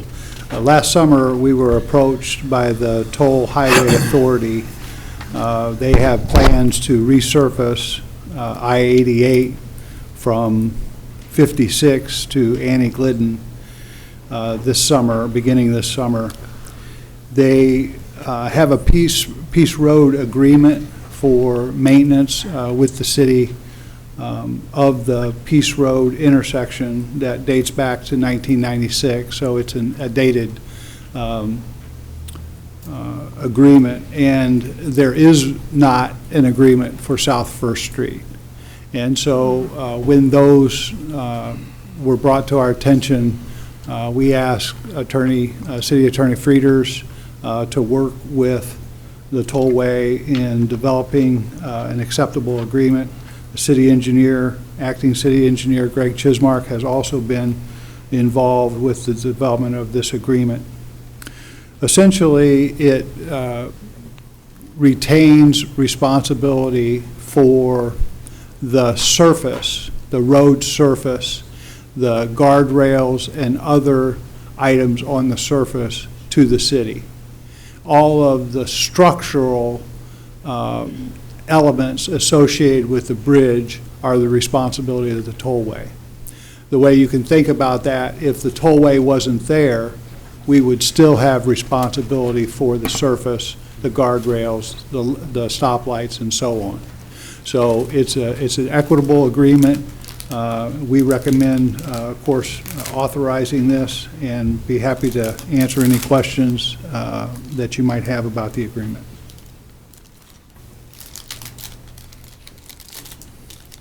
Any comments? I'll make that motion. Thank you, Mike. You're welcome. Been moved. Do I have a second? It's been moved and seconded. Any further discussion? Roll call. Favor? Yes. Jacobson? Yes. Markwart? Yes. Fagan? Yes. Noriko? Yes. Verbeck? Yes. Smith? Yes. 7 yes. Moving along, thank you, Tim. Moving along, item number 7, approval in omnibus form of resolutions 2018-013, Adventure Works of DeKalb County Incorporated, 2018-014, Court-Appointed Special Advocates, CASA, 2018-05, Community Coordinated Child Care, 4C, 2018-016, DeKalb County Youth Services Bureau, 2018-017, Elder Care Services, 2018-018, Family Service Agency of DeKalb County, 2018-019, Hope Haven, 2018-020, Kishwaukee YMCA, Camp Power, 2018-021, Naguzo Saba Men's Club, 2018-022, RAMP, Regional Access and Mobilization Project, 2018-023, Safe Passage, and 2018-024, Voluntary Action Center, authorizing human services agreements for human services funding beginning January 1, 2018 through December 31, 2018 in the amount of $144,500. Motion. So moved. Second? Been moved and seconded. Speaking to this item is our Community Services Assistant, Joanne Rose. Joanne? Mayor Smith, a member of council. Tonight I present for your consideration the fiscal year 2018 Human Services Agreements for the Human Services Funding requests. As a bit of background history, Human Services Funding was established in 1985 with $184,000 in funding that was distributed to 9 agencies. It reached its highest level of funding in fiscal years 2008 and 2009, when $211,900 was awarded to 13 agencies. Since that time, funding has settled around the $150,000 mark. This year, funding is set at $144,500. The target populations to be served using Human Services funding include individuals and families who are homeless or at risk of becoming homeless, individuals with substance abuse and mental health conditions, victims of domestic violence and/or sexual assault, abused and neglected children, the elderly, individuals with disabilities, at-risk children, and people of low income. In the past, this program has been considered for both reduction or elimination during budget considerations. Efforts to do so have always resulted in resistance from the grantees who truly need this funding to continue to provide the essential services they provide to the community, and also from the residents of the city of DeKalb who see the value in these services. In some years, the city of DeKalb did not even require an application for this funding, simply gave the money to the agencies that had received it in the past. In other years, applications were collected, but only from the agencies who were receiving funding, and money was just given, again, to the ones who had received it in the past. While the past recipients of Human Services funding are very worthy agencies that provide important services, this year it was determined that there are other nonprofit organizations in our community who should be given the opportunity to apply for these grant funds. So the fiscal year 2018 applicants this year represent a much wider pool of agencies, some of whom are long-standing, long-term agencies within our community, and others who are like newer members of the community. This year we received 20 applications for funding. 10 were from past recipients and 10 were from brand new agencies. One past recipient, Northwestern Medicine Hospice, did not apply for funding this year.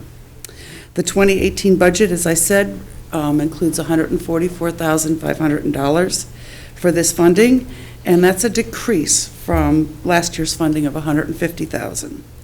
Application requests this year total $283,545, which kind of speaks to the level of need that these agencies have.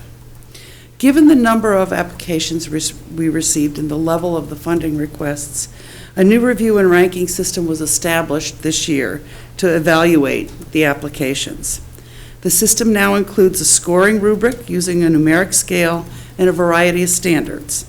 Applications are scored, discussed, considered, and decided upon by a review team in order to reach group consensus.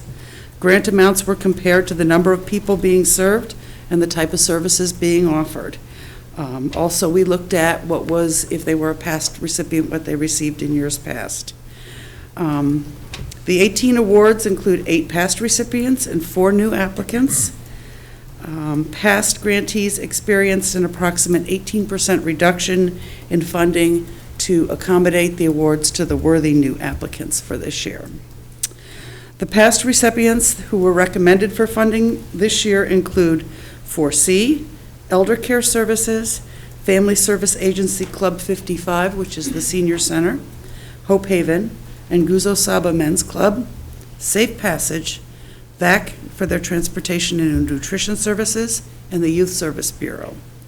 New applicants recommended for funding this year include Adventure Works of DeKalb County, CASA, Kishwaukee YMCA Camp Power, and RAMP. CASA and RAMP were past CDBG recipients whose requests for 2017 CDBG funding were declined due to a HUD directive to divest of small grantees and focus only on fewer larger projects. Both of these agencies were viewed as potential candidates for Human Services funding, so they were invited to apply, and they are being recommended for funding this year. In terms of the agencies not recommended for funding, 2 past recipients were not recommended. Northwestern Medicine, DeKalb Behavioral Health Foundation at Ben Gordon Center had 2 programs, both DCP Safe and Discovery House. Northwestern Medicine is now part of a large major medical corporation, and both of these agencies had issues with compliance with reporting requirements in years past.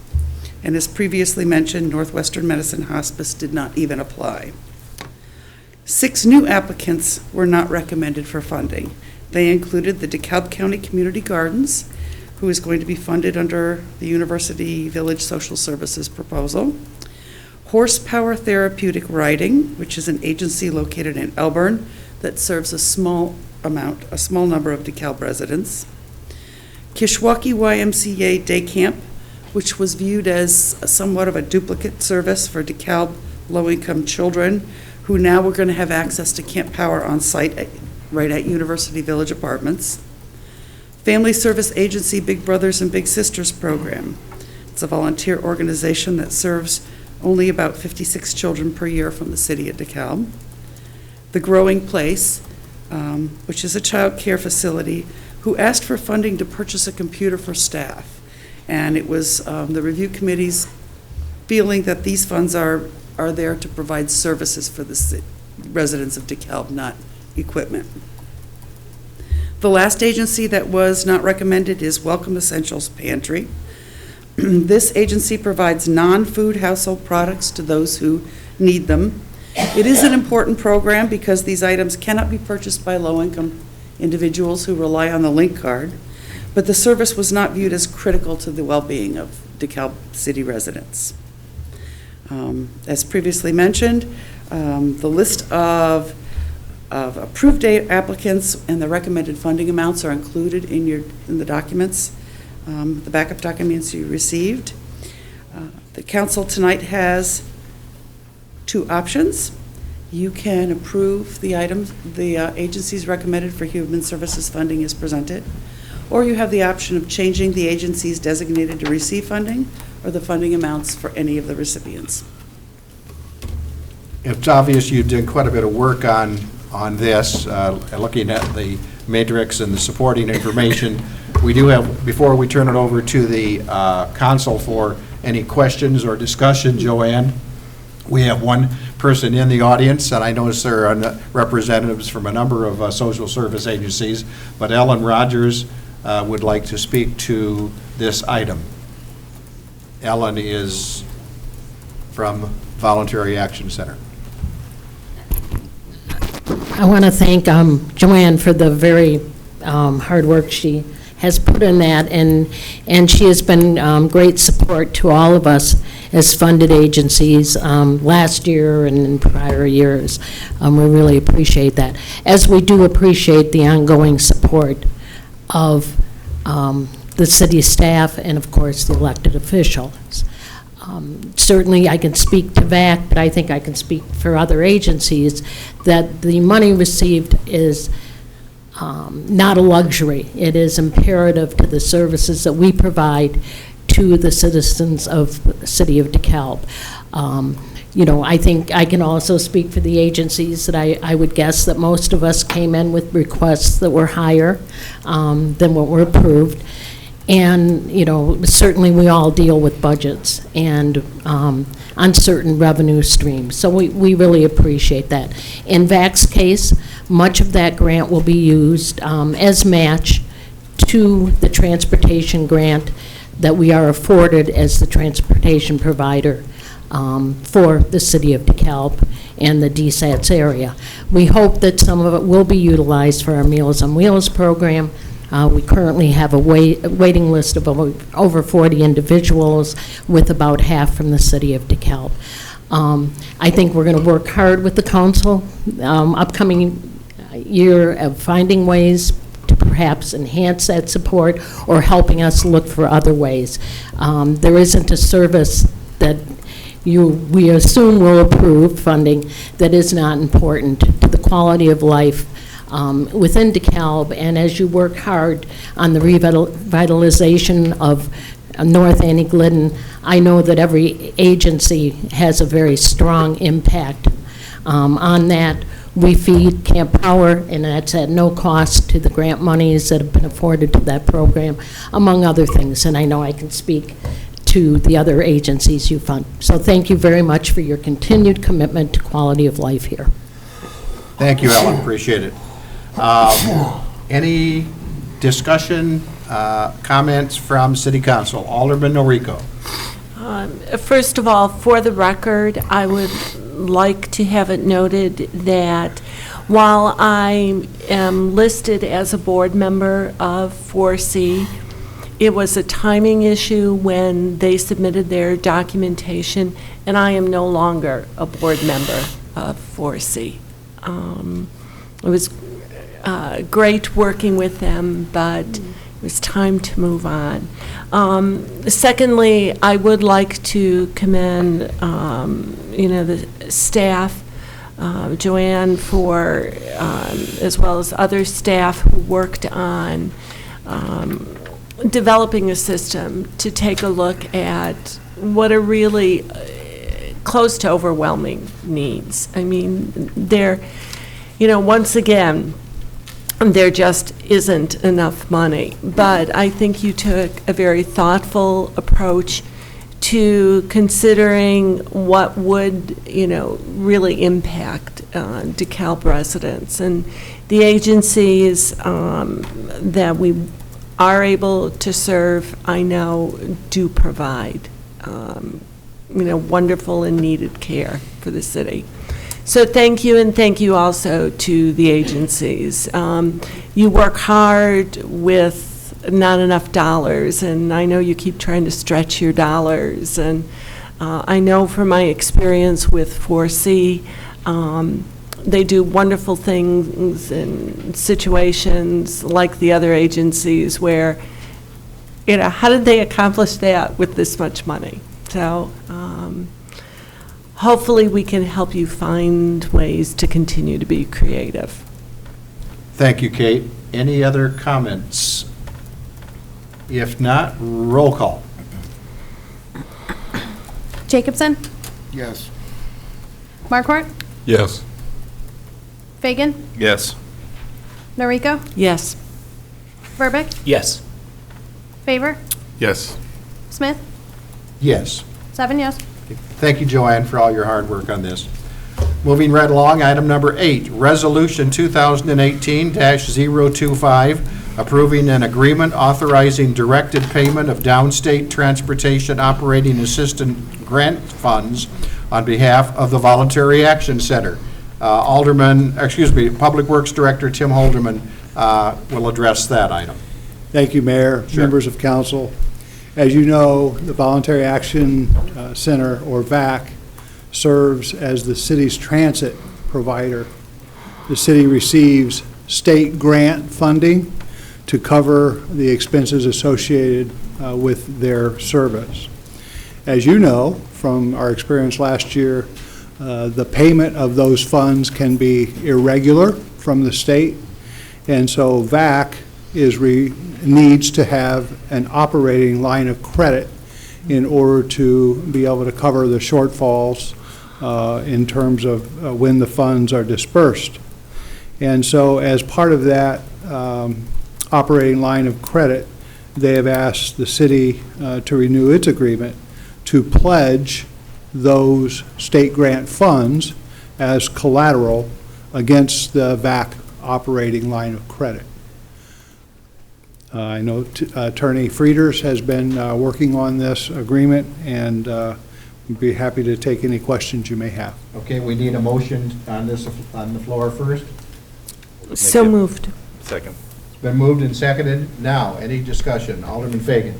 Is this the same thing we did last year for them? Or this is something different, is it? We're putting up collateral instead of putting the money up? No, the city is, VAC is pledging funds that they may yet receive from the Downstate Transportation Operating Program, and they're borrowing against those funds. The city isn't putting up any collateral. It is not any extension of debt by the city. The agreement expressly states all that we are doing is, if at a future point we get funds from this program that are specifically limited to being used for VAC, that we will make those payable to VAC and to VAC's creditor. And VAC is borrowing against those future funds. So we're not co-signing? We're not anything, co-signing. It collateral? expressly states that it's not in any way any extension of credit or liability on the city's part. There'd be no financial impact? Correct. That answer your question, Pat? Yes, sir. Okay. Any further comment or questions? If not, roll call.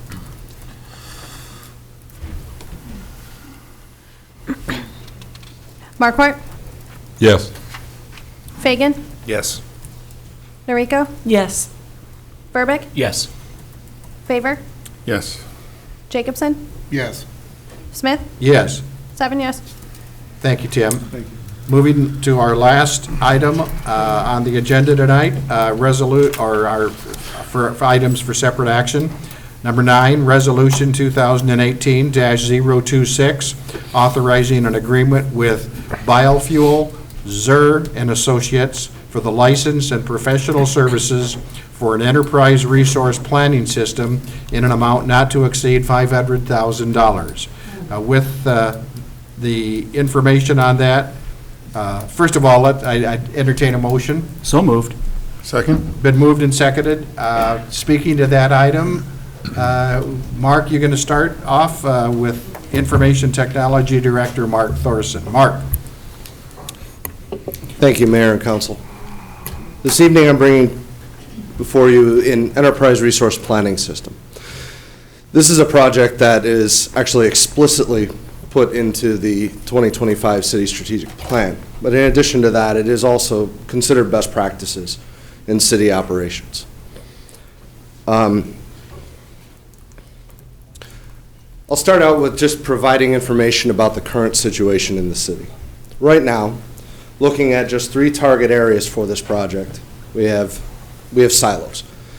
We have difficulty sharing and collaborating information because information is not centrally located. It's not easily accessible by anyone outside of those people that control that information. This does not create efficient processes. We're currently using a product called Harris MSI for finance.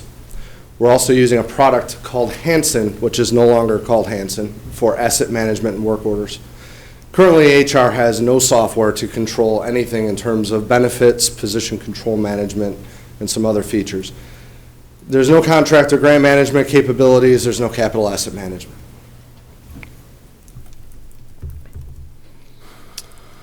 With regards to this project, we targeted 3 areas, and I'll explain as we go through why these areas were targeted for this project. MSI Financials does not handle many of the financial processes that we do currently. In a lot of cases, employees are left to their own devices to create some other mechanism for tracking things that they're obligated to track. As far as fiscal year transitions is difficult. Attachment processes, keeping the documents with the records is an obstacle being kind. Security is a significant concern here. The login process, document security, all of these things are things that keep me up at night because there's responsibilities here that need to be taken. I'd like to show you just a video clip that we've taken in a process. It's just simply a lookup of an account in utility billing. But I think it exemplifies what we're going through with some of these processes with this software. The only thing I've done to edit this video is to blur out personal information. Other than that, this is on a brand new machine. The software is running on a brand new server on an infrastructure that is exceptionally fast.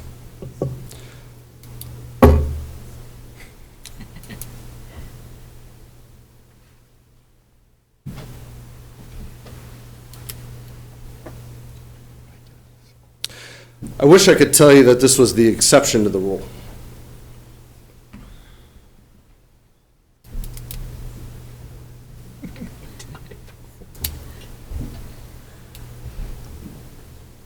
So this is what we're presently seeing. Is that correct? Yeah, you would think that the screen is locked up, but it's still working. You think?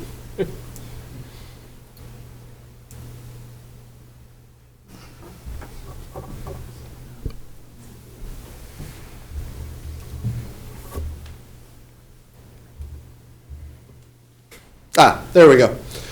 So now we've been able to pull up 2 accounts. Meanwhile, we have to help people that come to us at the counter with questions about their utility bills. Moving along to the asset management work order section, which is the public works domain. Right now, we have a product that's in place. However, this product, the last time it was upgraded was close to 15 years ago. There has not been any support put into it, and it has never been upgraded. The company has been bought out. It's no longer available in that product. So it's extremely outdated.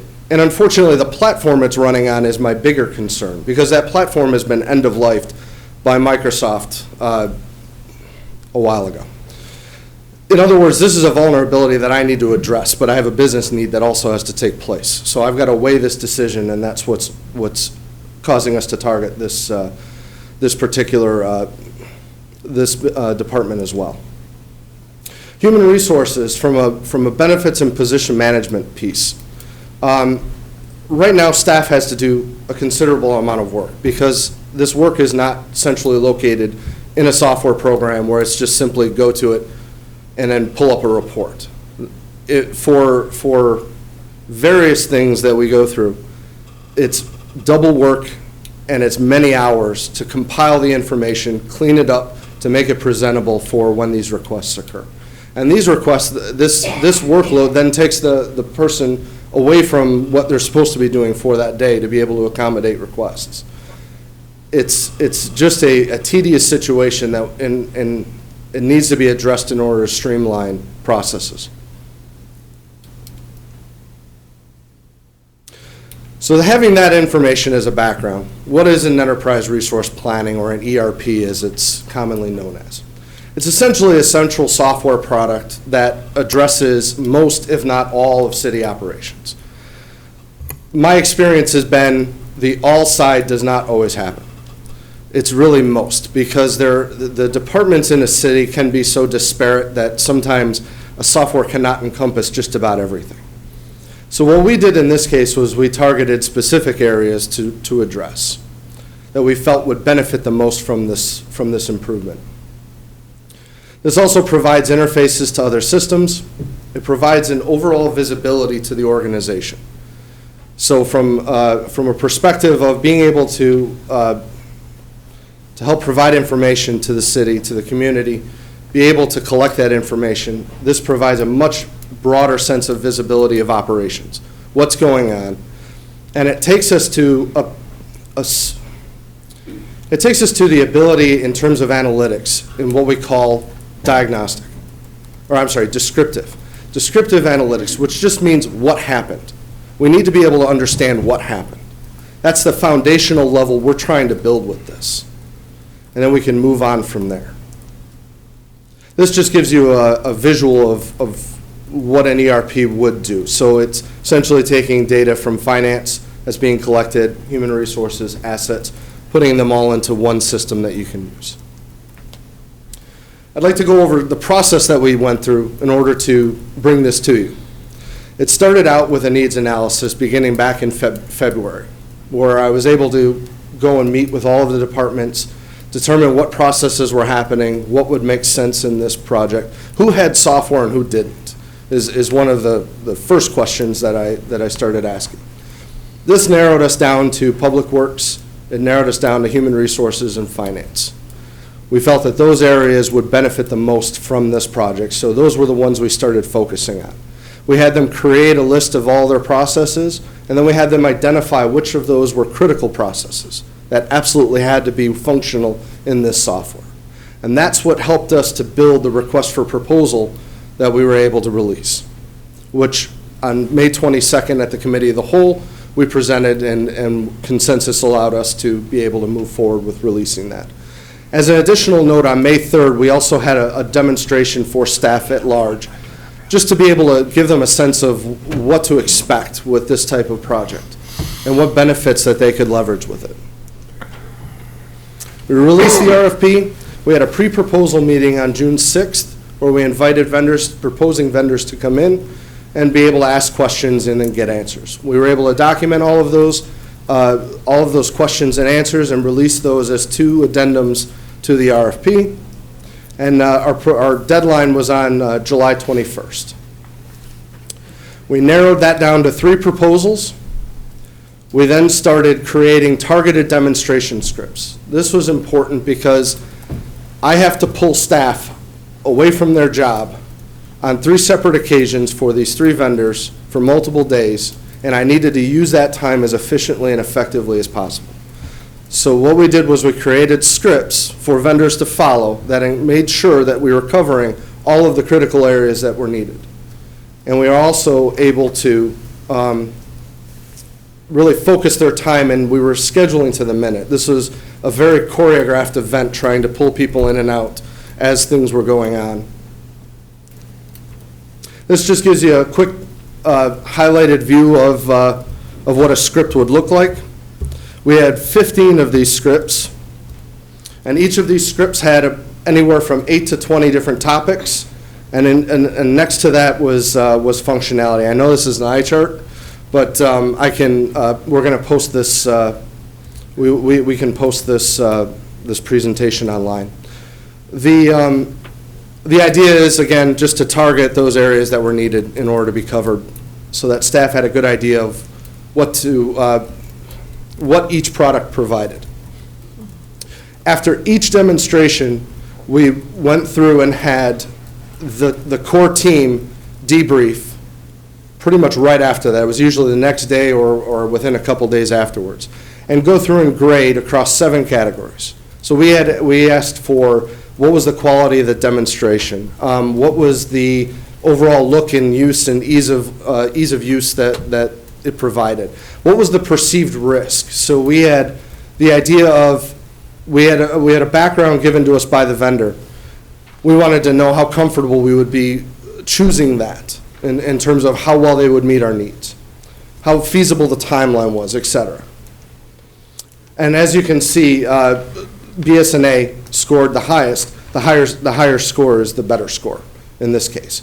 We averaged all of the scores, we tallied up the averages, and that's how we came up with this.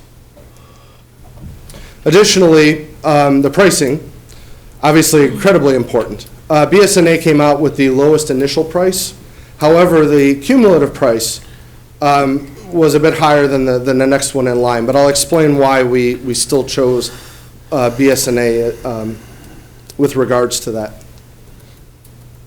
So BSNA had the highest grade, it had the lowest initial cost.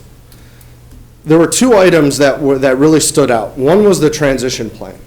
A lot of the vendors that we spoke with would only provide maybe 50% of the workload in terms of the transition, which means staff would be responsible for the other 50% to make that happen.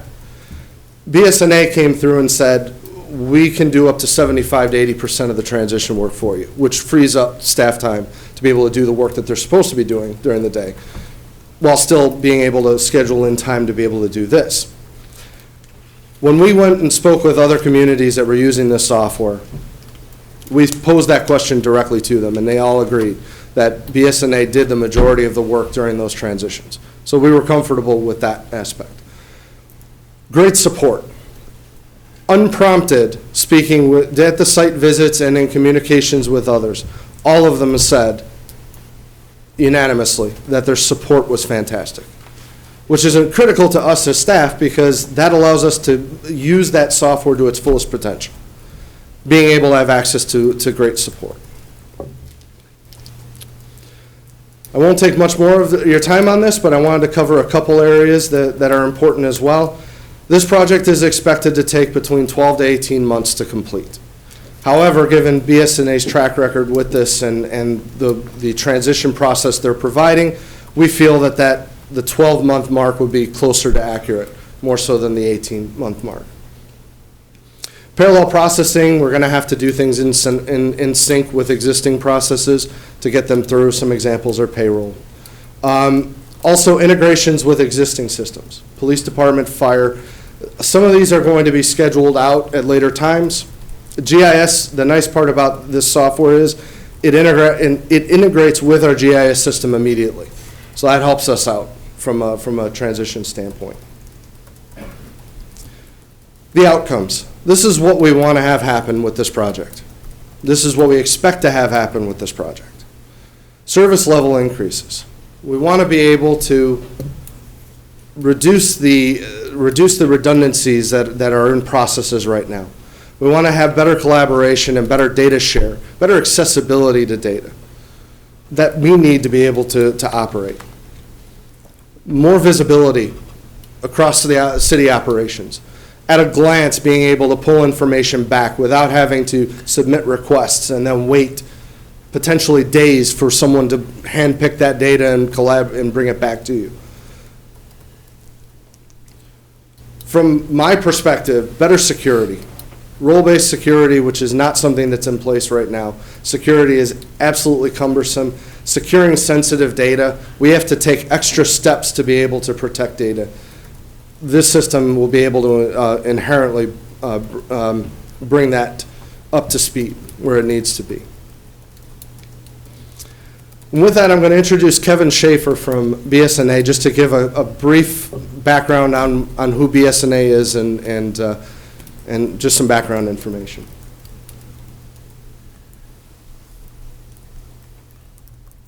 Thank you, Mark. I'm Kevin Schaefer with BSNA Software. BSNA Software was founded in 1987. We are a privately held company, and 100% of our business is with local governments, right? Whether it is cities, towns, villages, or special districts. We have 160 employees, right? And we have over 2,000 clients using our software. As far as the software that the city is looking at here, the ERP system, we have 821 clients that are currently using that system here today. We are a Microsoft certified gold partner. So the big thing with that is when you were looking at that video that was showing the query with COBOL, right? COBOL is a database that was founded probably in the 1950s, right? Looking at Microsoft SQL, this really is the industry standard, right? With Microsoft SQL, you're going to see that seamless integration with the different Microsoft Office products. So where the city will be able to, from the click of a button, export data directly to Excel, to Microsoft Word, to use Microsoft Exchange or Outlook and sending emails, all within the system. So I mentioned we have 821 clients. There they are. That's a map of the U.S. Obviously, that's not a full map. We only do business in the Eastern and Central time zone. And within that, only within 17 states within there. We are very focused on controlled growth as we grow and want to make sure that our support staff is available the same hours that the city is doing business, which would be from 7:30 a.m. until 5 p.m. Monday through Friday.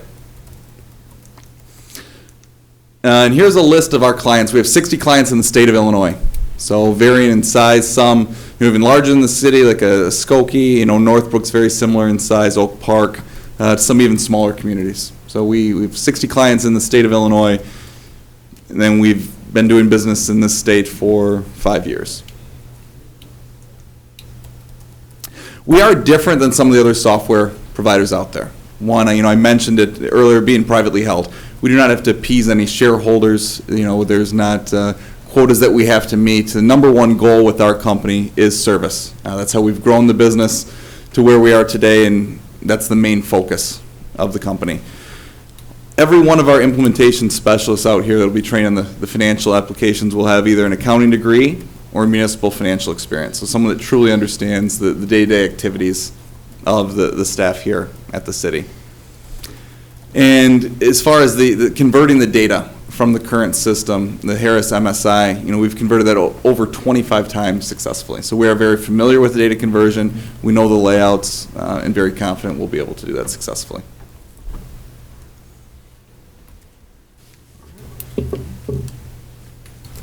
And with that, we'll entertain any questions or concerns. Mark, before we turn it over to the council, my question is,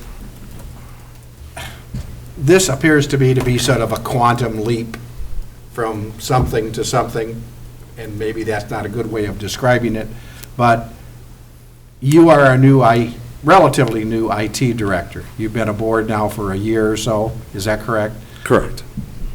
Do you feel comfortable in your own ability and the ability of present staff here that you have, that we can roll this into that 12 to 18 month window without having this council being asked for additional monies in terms of staff? Given the process that we went through and pulling staff in at the very beginning of this process to ensure that they have, and you have a couple questions in there, so I want to answer them as we go along. Pulling staff in at the very beginning, trying to build up that sense of buy-in was absolutely critical to this process, because it's a significant change in process. I don't know about a quantum leap, but this is a step that is critical to moving forward. Okay. Being able to address compliances, to be able to respond to the community in a timely manner. These are the types of things that you need, this foundational piece. Many communities of this size are on their second or possibly third software package of this nature at this point. I know in 1999, I was going through a process from transitioning from one ERP to another in a community very, very similar in size to this. So from that aspect, I think that given BSNA's qualifications on this, their experience with it, but also the transition workload transfer, I think helps us be able to achieve that 12-month process.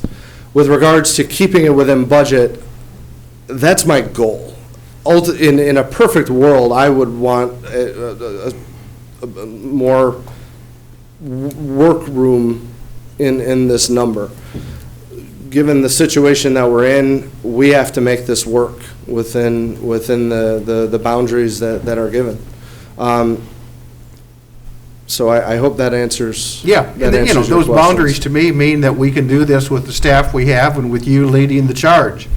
The last thing we need, in my opinion, is to, from 6 months from now, understand that we need another 6 people in IT or another 3 technicians or something.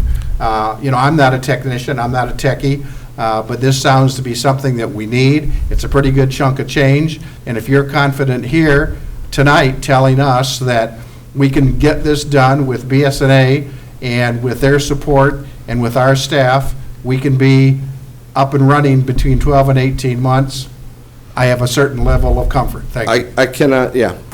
Absolutely. Mr. Mayor, if I could also address that, I would ask if Finance Director Molly Talkington could come to the podium, because I think it would be beneficial for all of you to hear her experience. Okay. Particularly in the city of Champaign, she's gone through a recent experience, and this was one of the things that really stood out in the interview process of the experience that Molly has had in this type of transition. Okay. I think she could see the different financial softwares that she's worked in, the municipalities she served, and where ours stack up. So anything you'd like to add, Director Talkington? Yeah, I think that Mark, our IT director, did have a good point. We're going to work within the budget that we're given, and just one example of, I think, the improvement that citizens will be able to see, and even council. You just watched how long it takes to look up one address, and that was a very detailed address for it to sit there and search, and it was 1:08 was how long that video was. So now when you come to the counter, you are waiting 1:08 for your address to be looked up before our service goes to other register to ring you up, because if we change off of this register, the process gets slower. So one little change that will be like huge, I think, just for the service that we can provide in finance, is using those two computers as 2 cashier systems, right? When you come in and there's 2 people up front to help you, one person can be helping at one computer and one can help with the other, and you're not waiting a minute for us to look it up on one computer to use the other as a register. And that'll be an immediate, kind of one of those immediate wins that we'll have with this system. I have seen this software and one of the other softwares before when we went through software selection with the City of Champaign, and there's a lot of advantages to this software for this community, and I think it'll be a really good fit for how we can work going forward. Okay. I know that Chris Randall is here from HR, and unless you have anything immediate, what I'd like to do is turn this over to our City Council with any comments and criticisms, and I saw your hand up first, Alderman Fagan. I've got a question on this yearly support afterwards. Where are we at with that? The cost-wise? The support, yearly support afterwards? You want to bring that up? Sure. In order to get a total cost of the software, we asked all of the vendors to provide us cumulatively years 2 through 10 for support. And this is the result that we came back, that was provided to us with that. So do you have a specific question on? No, I just wanted to see where we're at with that. I mean, yeah, it's the lower for the first year, but it's not bad for the next. And mind you that with BSNA specifically, we average it out to, I just took that number and divided by 9. Right. That came out to around 68,000, but realistically, it starts lower, but it goes up by a percentage, and I believe it's 3% or CPI, whichever But is. it averages out to the amount you said. Okay, Correct. that's what I need to And know, that's Mark. support and licensing? Alderman Jacobson? That's support and licensing for their cumulative price? The initial price is really the licensing price, if I'm not mistaken, and Kevin, please correct me if I'm wrong.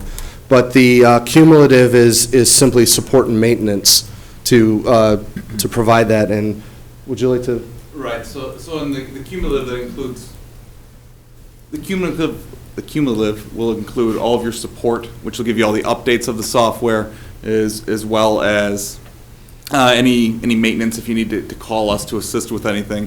In the year one price, that includes the licensing, right? So it is a site license, so there is, anyone in the city will be able to use it that we give access to. So we don't have to purchase it by number of users. And there is no legacy licensing, it's an all upfront for the licensing. Correct. Okay. Well, I have you up there only because, unfortunately, we have to go back down on a history lesson. I feel like Dave Baker more and more every day on the scene. When I first came to the city, not all that long ago, actually. Well, you are the senior. We were under a different, I don't even remember the name of the software we used. We were told as a city council that the software was outdated and was no longer going to be supported. And that while we had renewed the licensing just recently before I started, in the transition lame duck period between the old council and the council I came in on, that we were going to be stuck with a software that was going to be unsupported. As far as I remember, it was like $375,000 plus to switch over to a different system, a new updated system that was going to be compatible with all of our records and break down the silos and be compatible with police and fire and give us an awesome plug-in with Public Works and give us an awesome plug-in with code enforcement and all these other amazing resources we were going to be able to use. And we debated at that time whether it was worth it to make that conversion. I think the first round it was like $175,000. So we converted over to an MSI product, which our finance director at the time told us was the bee's knees. After about, I think it was 18 months or almost 2 years, our finance director came back to us and said, well, we have a problem. Well, we just converted all of our data over to MSI. Unfortunately, they are no longer going to support this program anymore. So we are going to have to upgrade to the new MSI product, and that was going to be over $300,000. But it was going to fix all of our technology issues in the city of DeKalb. So again, we put out the $300,000 to migrate over. Then we brought in a new finance director, and that finance director couldn't stand MSI. And I remember meeting with that finance director with former Alderman O'Leary in her office to prove to us how poor the system was that we had. And we called MSI, and we called our technical support person.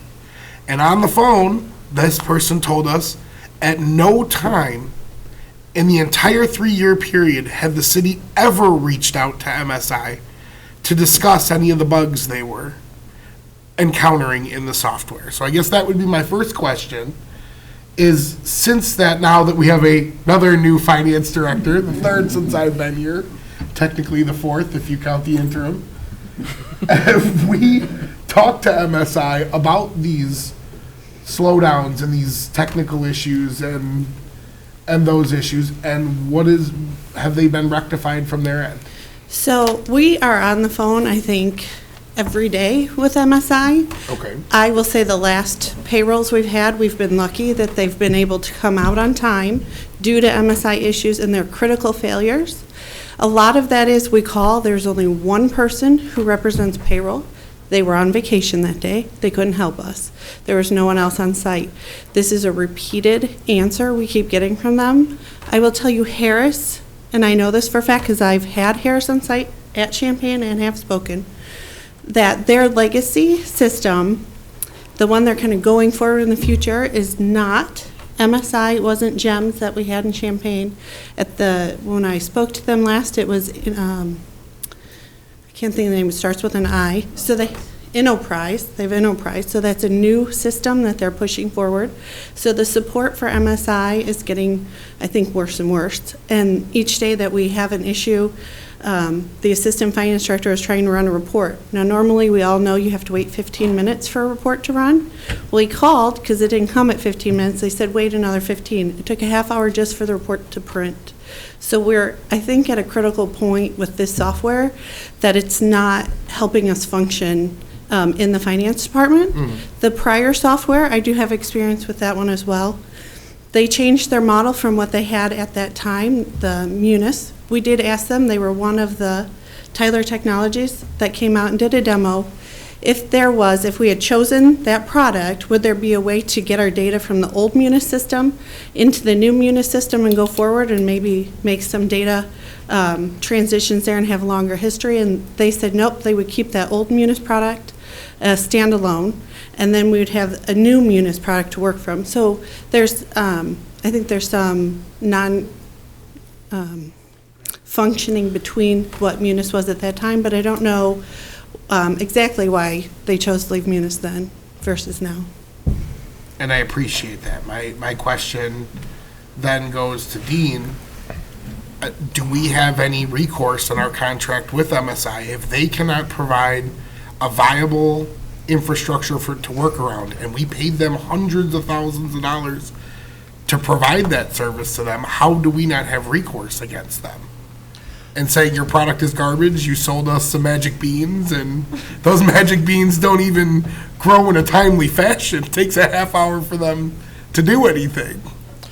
We can certainly go back and look at that. I think one of the challenges of that is when the city selected its last financial software, there was not an extensive ERP process of this nature conducted. The city didn't outline.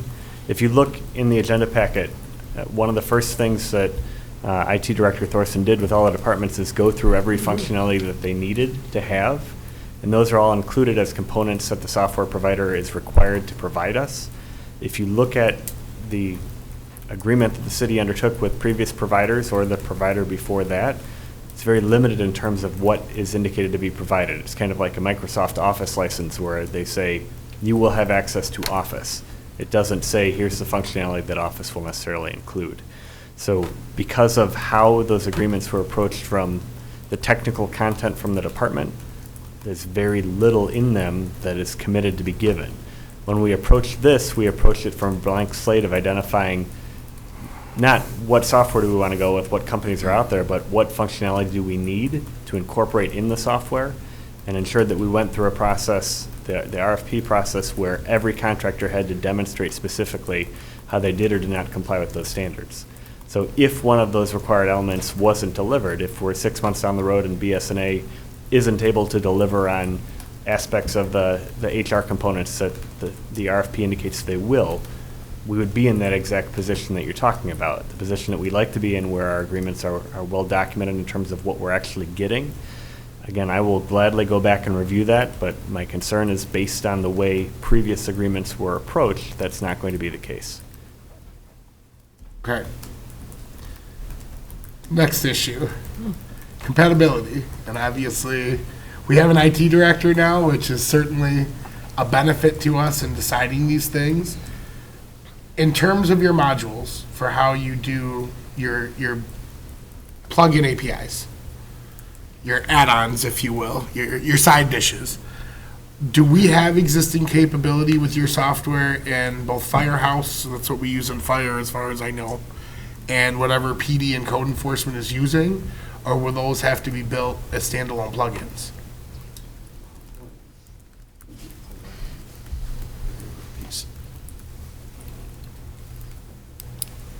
No, that's okay. So they were outlined specifically in the RFP. And in the proposals, there were some that were already created and others that we will have to determine how those connections are going to take place. As far as what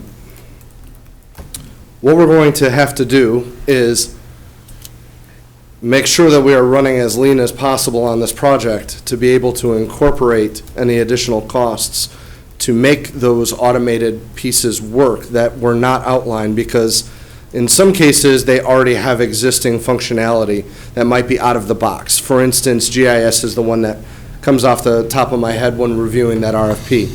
That one is integrated right off the bat. We expect that to happen. There was no additional charge for that.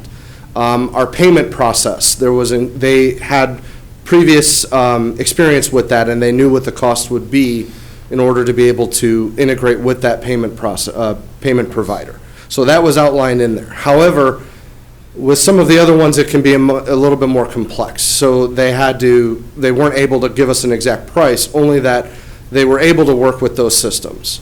But it's going to depend on, from our aspect, what that integration is going to look like to be able to provide better costs when they have a chance to look at it. When they're approved, and they can dive in and look at that.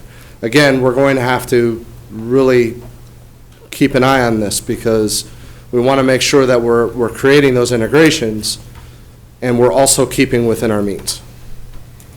Does that answer your question? It's an answer. I agree. I wish I could tell you, but the reality we have is the answer is no.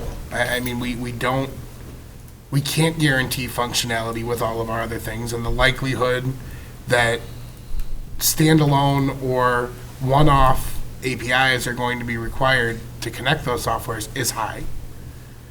And it's going to add additional costs on top of this $500,000.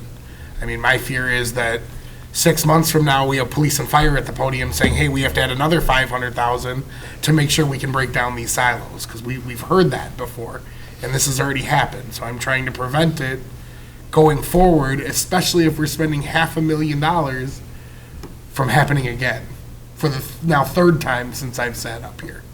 Can I add to that? So when Mark went through with the departments, we put this together kind of on a critical priority basis. So the integrations for like using a payment software is a higher critical need than interfacing with Firehouse.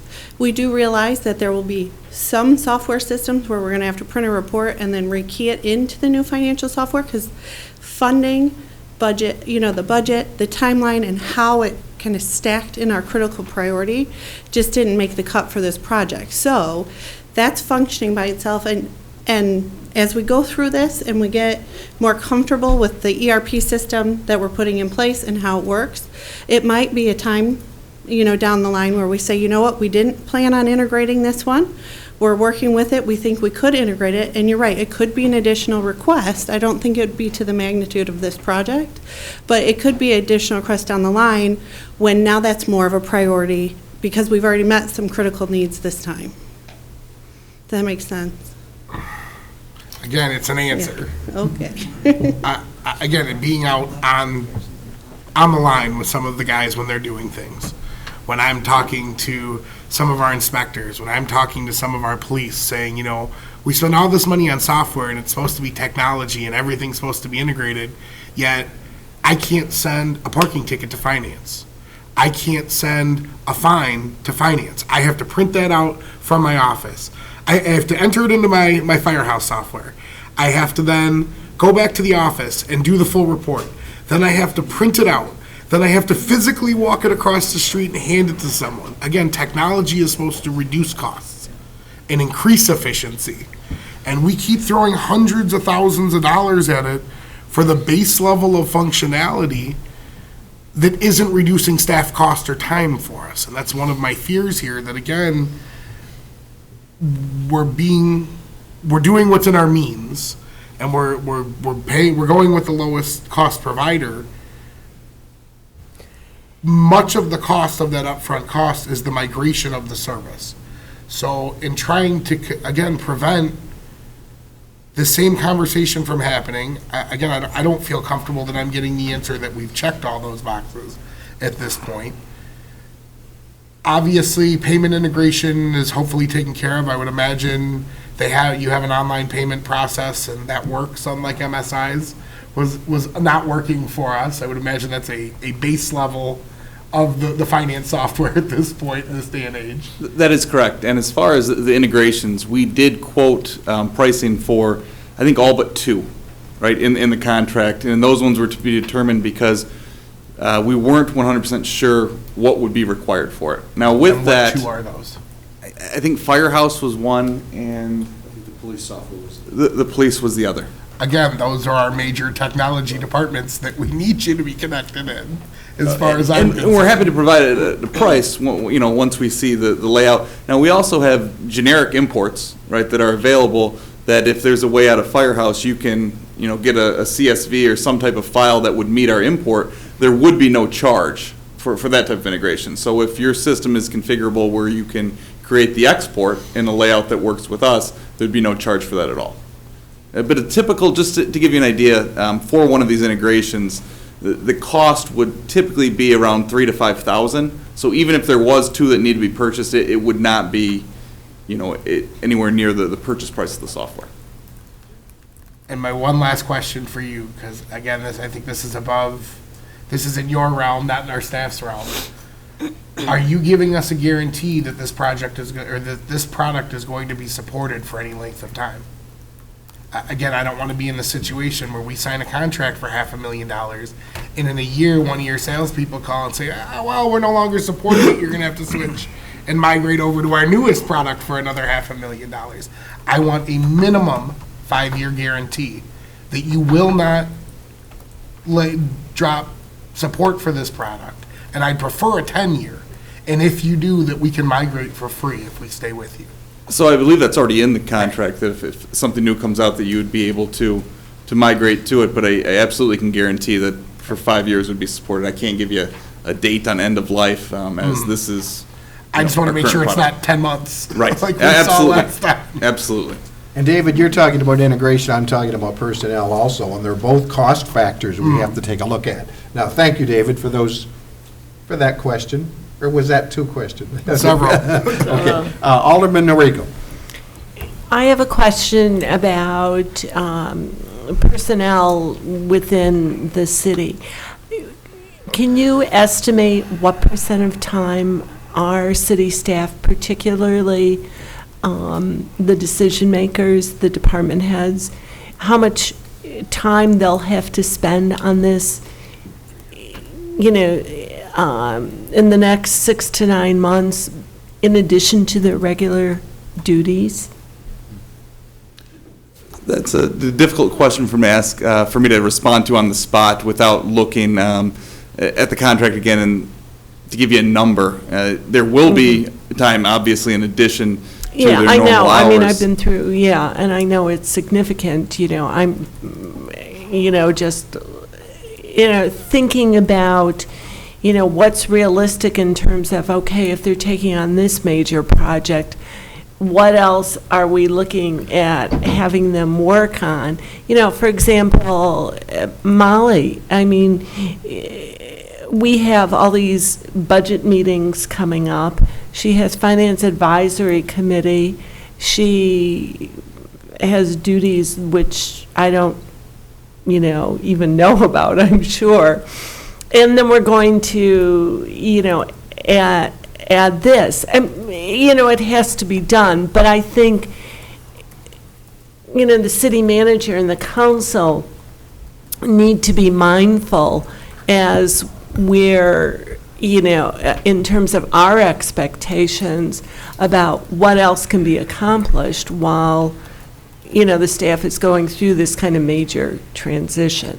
Right. I don't have any specific immediate concerns, in other words, saying, no, we should delay this, or, keep moving this forward, and, they can work 90 hours a week or something. But I think it's something that we as a council and the city manager need to be cognizant of. I don't want people, collapsing in front of city council because we have worked them 100 hours a week or something.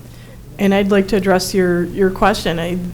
From my perspective, that's why two of the people are here currently serving the city. IT Director Mark Thorson and his background in the several municipalities he served and his strong IT background, and Finance Director Molly Talkington, because her most recent experience not only going through a similar transition with the city of Champaign, but her work and service in other communities. So I have full confidence.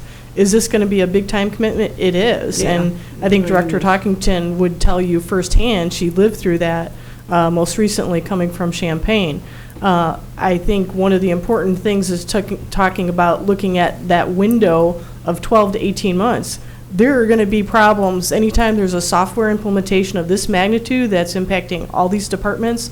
There are going to be issues and there's going to be delays, and that's why I wouldn't sit here right now and say it's going to be done in 12 months. There are going to be hiccups that we're not going to be able to expect that may take a little bit longer, but I can tell you all the department heads that are sitting in that front row, 4 key departments that have been part of this collaborative process, know that this is of high priority. I mean, it's been something that we've been talking about, I know since I first started, that there's been an issue, a red flag that we raised with our current software. So the 4 department heads sitting up here, the entire executive team, all of us are committed to making this work. I was joking with Alderman Fagan here that when this first came to our attention, we had all of 3 weeks maybe, or 3 or 4 weeks experience with this. And you talk about a big-time commitment. This is a big-time commitment for this city council. And that's why we're asking the questions. That's why we have the concerns.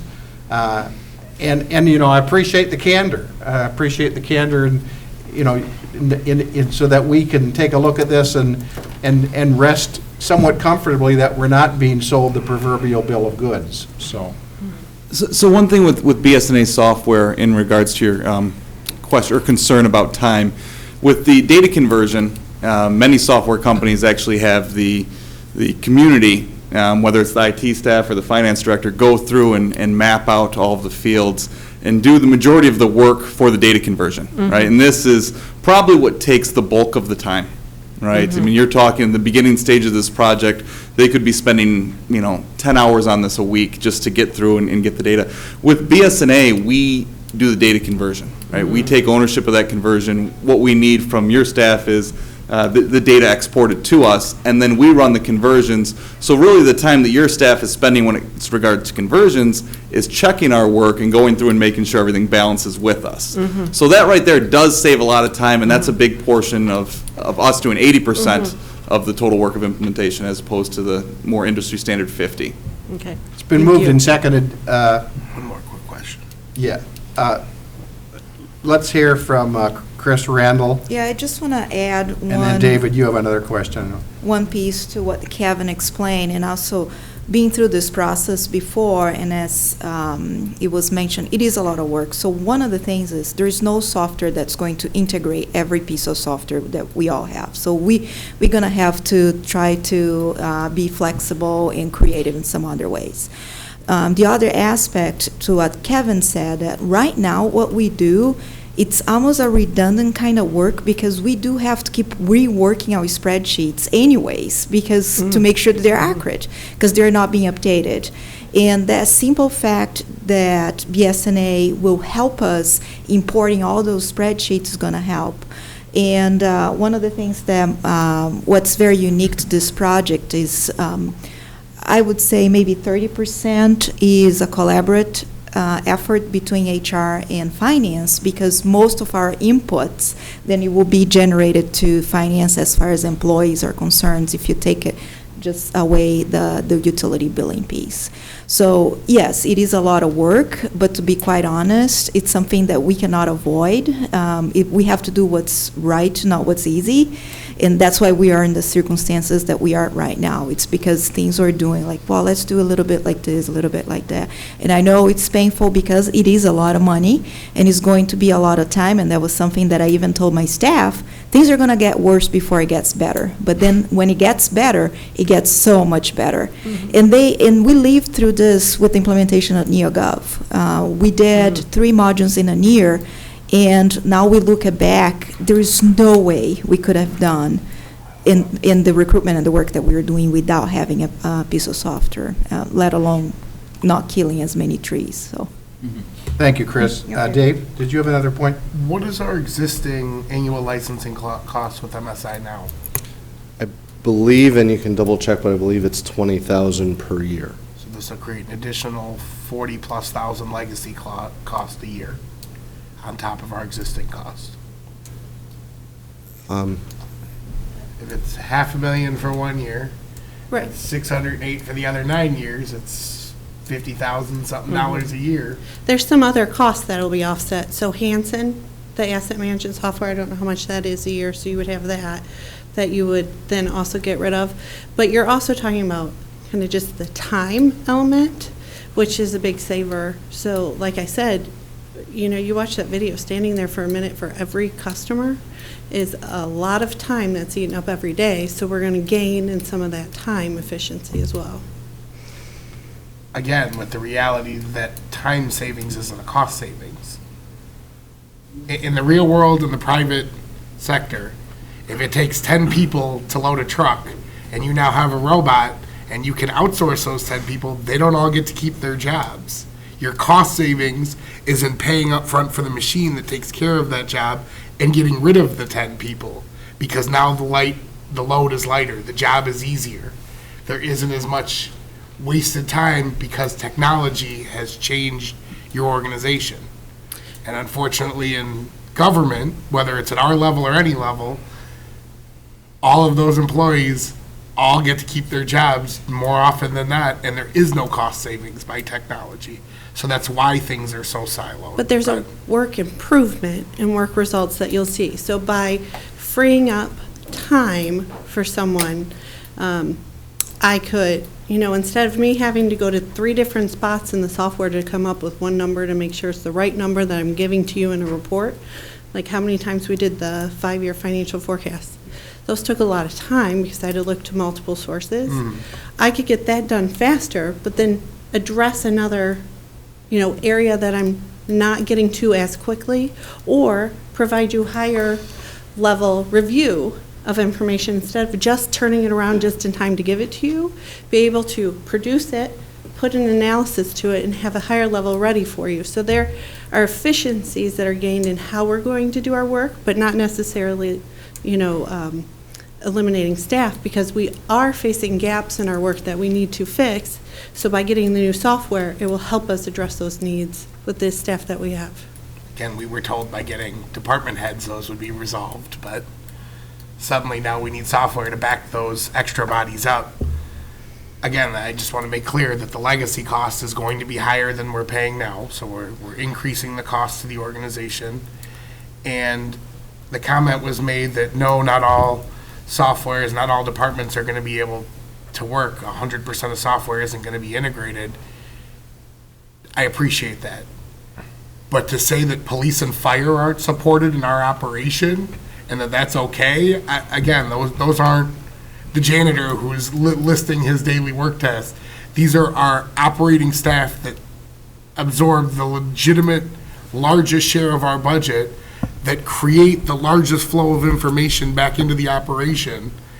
I appreciate that HR and finance are getting what they want, but again, without that compatibility built in from the start with police and fire, I absolutely know beyond my time in this seat that some of you here dealing with it are going to have one or both of our chiefs, and it may be beyond the time that they're both in their seats, up at that podium asking for hundreds of thousands of dollars to either change their software or to integrate some other way. So just be aware, we're saving some money now by going with the cheapest option.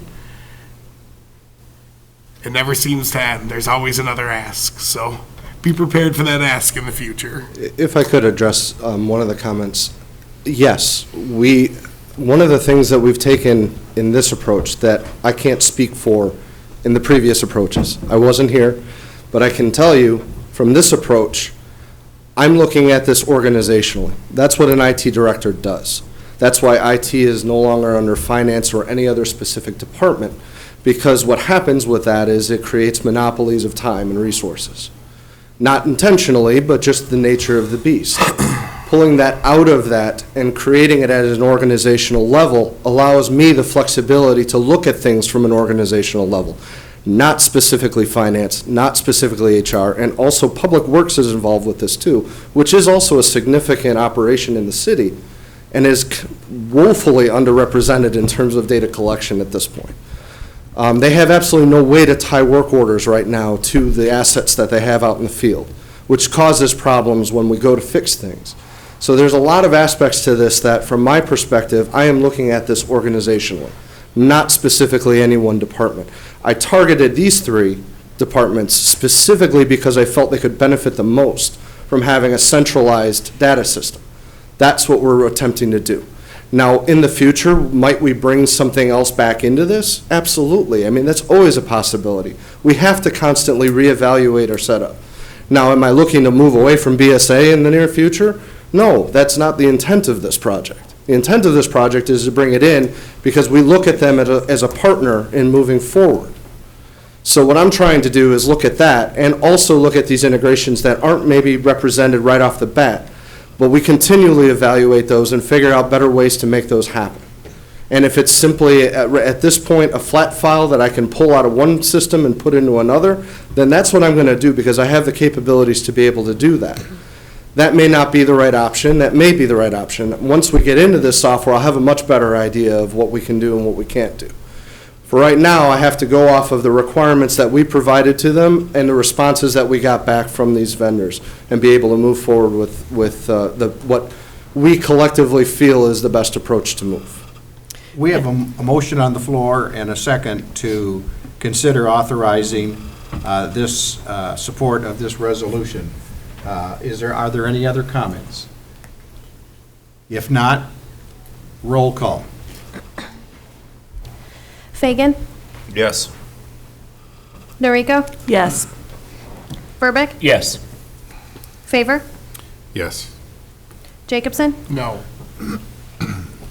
Markwart? Yes. Smith? Yes. 6 yes. Thank you, Mark. Thank you, everyone. Okay, now, let's move on to the new or unfinished business. I don't believe we have any tonight. We'll move on to communications. Alderman Jacobson. No report. Alderman Markwart. It's not so much a report as a complaint about people that don't move their cars. I know we got 3 snowstorms, but come on.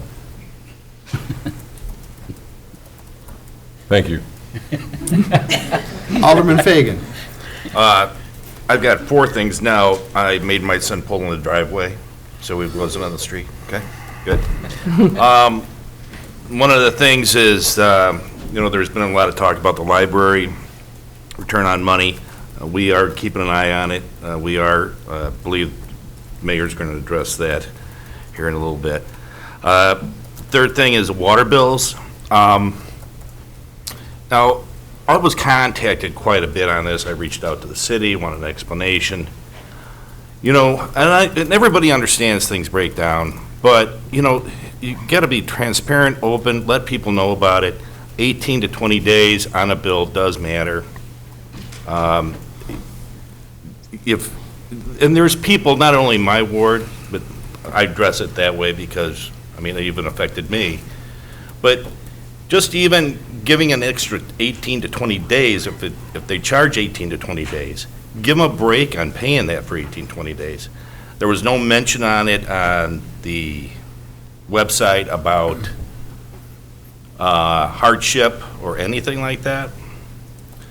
But if we address it, just putting it in there, hey, something broke, we got an extra 18 days, it'll be less than 18 days next pay period, rather than waiting for a reaction. That's when I have a concern on that.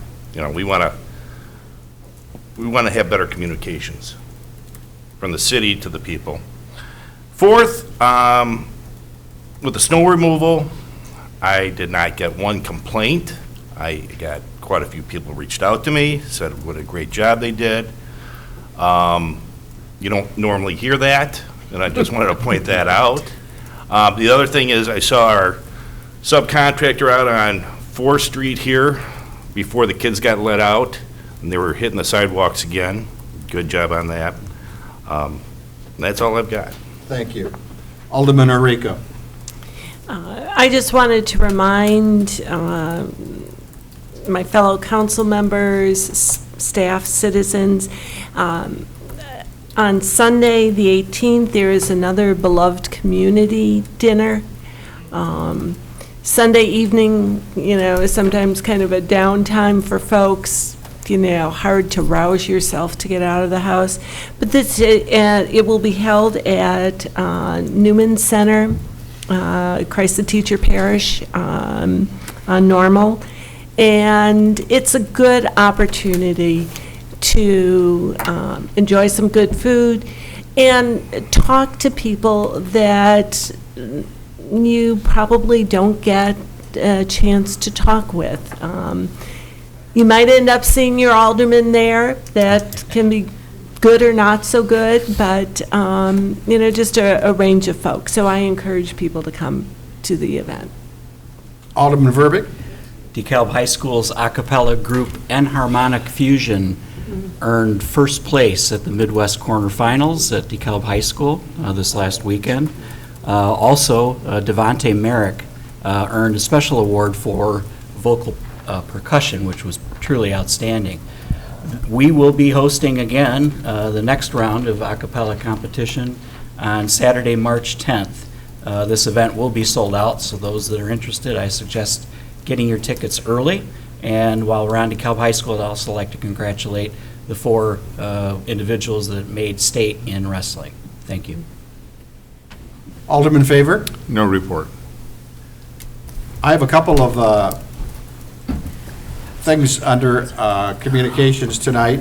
While I agree with Alderman Fagan that we could certainly have improved communications as it relates to the water billing scenario, I thought the explanation given of why the problem was existing in the first place was a good one, and I'm going to ask our Public Works Director, Tim Holdeman, when he makes his report, to give us a little more background on that. At the Newman Center, I know the beloved community is the 18th. On the 17th, on Saturday morning at the Newman Center, this Saturday, at 10 a.m., there will be a memorial gathering for those of us who remember Judy King, our first woman mayor of the city of DeKalb. That gathering will run from 10 to 11:30, at which time there will be a memorial mass at Newman Center honoring the life of Judy King.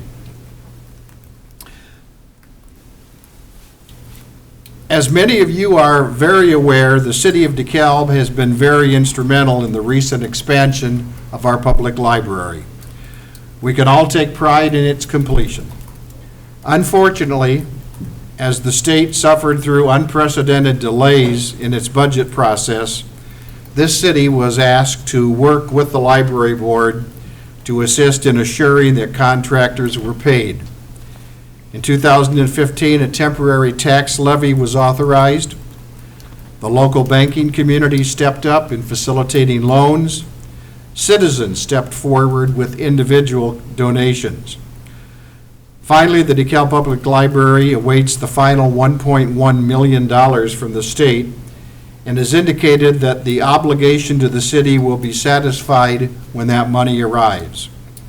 As your mayor, and as a private citizen who helped in this process through an increase in my taxes, I'm hoping that the repayment comes soon. It's very clear to me that our taxpayers deserve to be made whole, simply stated, to be rebated for every dollar that resulted from the increased tax levy. Furthermore, the levy that was increased should now be decreased by that same percentage. To do anything less would be, in my opinion, a breach of the commitment made to the City Council and to the taxpayers of the City of DeKalb by the Library Board. Over the past week, I have met with DeKalb Public Library Board President Wendell Johnson and the facility's Executive Director Emily Faulkner so as to make my views very clear. I'm confident that the library board will indeed do the right thing. Its members, like the host of citizens who volunteer in our many boards and commissions, are folks who care about their community. I can't begin to thank them enough for their service. I remain confident that the library board will indeed do the right thing. Let's move along here. Sue Herman, our city clerk, do you have any comments? Any I do report? not, thank you, though. Dean Frieders, our city attorney. No report, Mayor. Anne Marie Gora, our city manager. Thank you, Mr. Mayor. I have 3 items. First of all, I wanted to remind the council and the community, next Tuesday, February 20th, will be our first special committee of the whole meeting related to the fiscal year 19 budget preparation with city council, so at 5 o'clock, or if the mayor or the council chooses a different time, that's what we've, at least in the initial report that went to council, was included as. So that's item number 1. Item number 2, I would like to thank our Public Works employees and the entire department on the snow removal and the phenomenal job they've been doing over the last week and the entire snow season. Director Holdeman and how he's been working with staff on staggering schedule to be able to adjust and deal with these snowstorms, because what people as residents may see is that just the tip of the iceberg as to how much preparation goes into snow removal. As an example, the snowstorm from yesterday and over the weekend is done, but the work of the Public Works Department is not done. If you drive through the downtown, you'll see incredible piles of snow that they will now be spending the next couple of days removing to be able to provide those parking spaces for our downtown businesses. So they have done a phenomenal job, and just wanted to thank them publicly. And last, I also want to comment publicly and thank our first responders, our fire and our police departments, for their work and their response 10 years ago. In particular, I want to call out the current and former employees who put their lives on the line and not only dealt with the victims that were not able to make it that day, but they saved lives. Fire Chief Hicks, in particular, was one of the first responders, and to hear him tell the story of what it was like that day is just phenomenal. So, and remarkable as to what they did. So, on behalf of city staff, thank you to our first responders. Thank you. Assistant City Manager Patty Hoppenstedt. Our Police Chief Gene Lowry. No report. Molly Talkington, our Finance Director. I have 2 items. One on the water billing.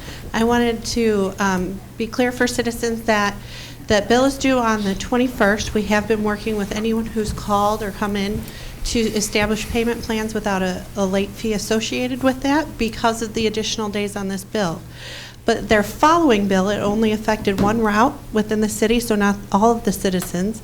But their following bill will be reduced by those 20 days, so they will have a smaller bill the next time their water bill is issued.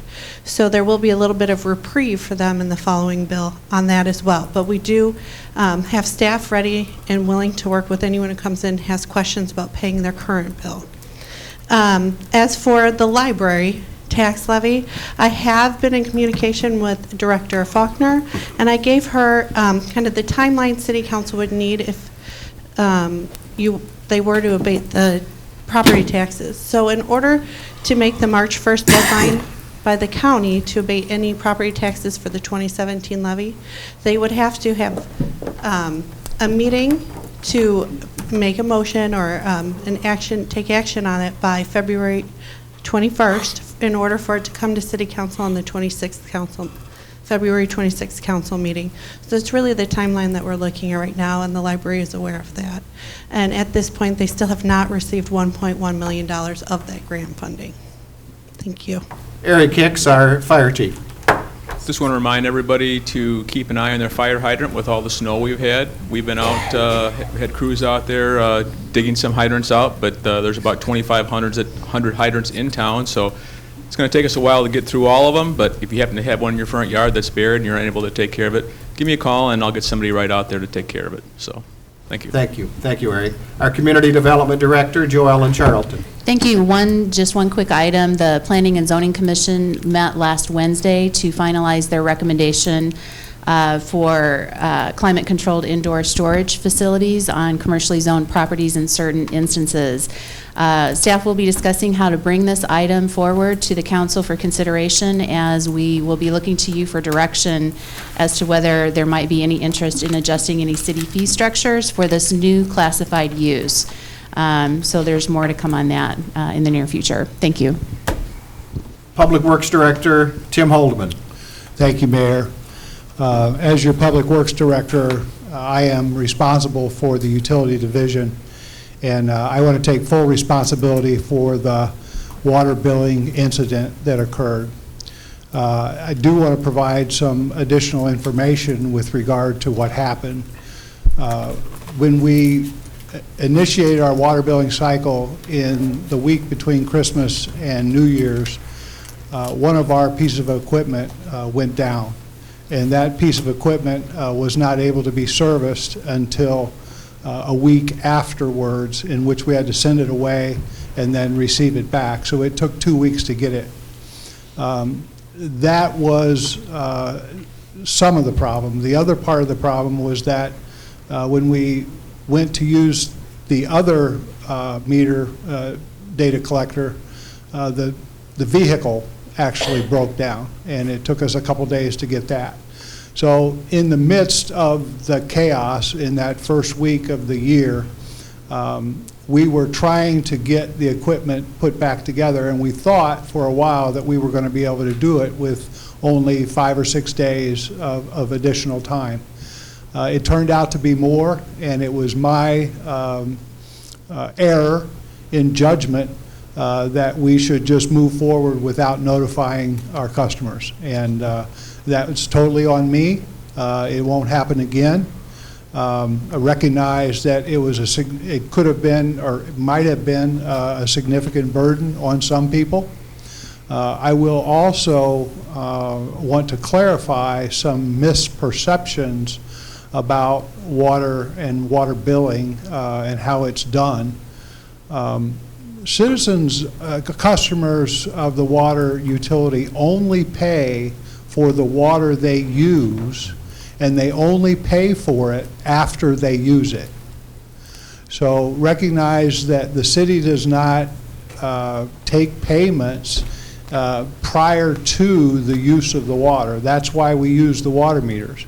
So if your water meter says 100 and 2 months later it says 105, then that's the reading that we bill you for, 5. And if after 2 months and 2 weeks it says 106, then it was billed at 106. And then the next cycle, when it's read, it will be subtracted from 106. So there's no shenanigans. There's no money up front for water. It's only, you only pay for the water that you use. Again, my apologies to our customers. We can do better, and we will do better. With regard to snow and ice removal, thank you, Mayor. Thank you, City Manager, for your compliments. This is really the first major storm that I've been a part of since I've been at the City of DeKalb, and I'm amazed at the dedication of our staff. You know, those guys go out. They went out 3 times this past weekend. The first time we were looking at the possibility with a forecast of 20 to 24 hours, and there was no whining. The guys were going. And so I'm very proud of the work that they've done, and really amazed by their fortitude and just their service, their dedication to service to this community. Lastly, I would just point out to people that there is a refuse survey that can be accessed through the City of DeKalb's website. It also can be accessed in paper form. If you come to City Hall, you can pick up a paper form. We'll have that out for about a month. Around the 1st of March, we'll close that survey, and those results will then be used to help us create a request for bids for the waste collection. Thank you. Thank you, Tim. Our Human Resources Director, Chris Randall. No report. And finally, our IT Director, Mark Thorson. Thank you, Mayor. I have two items. The first is with regards to the YouTube stream, the live stream. At this point, I did receive a response back from YouTube denying our appeal, which we then clarified what we were asking for because we felt there was a miscommunication in what they were explaining in terms of their denial, which they then approximately a week later denied our appeal to our appeal.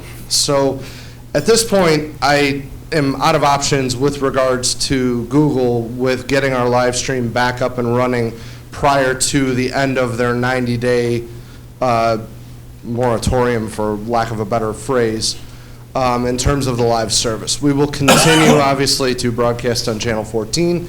We will also continue to record and post those recordings up on our YouTube channel, which are still accessible.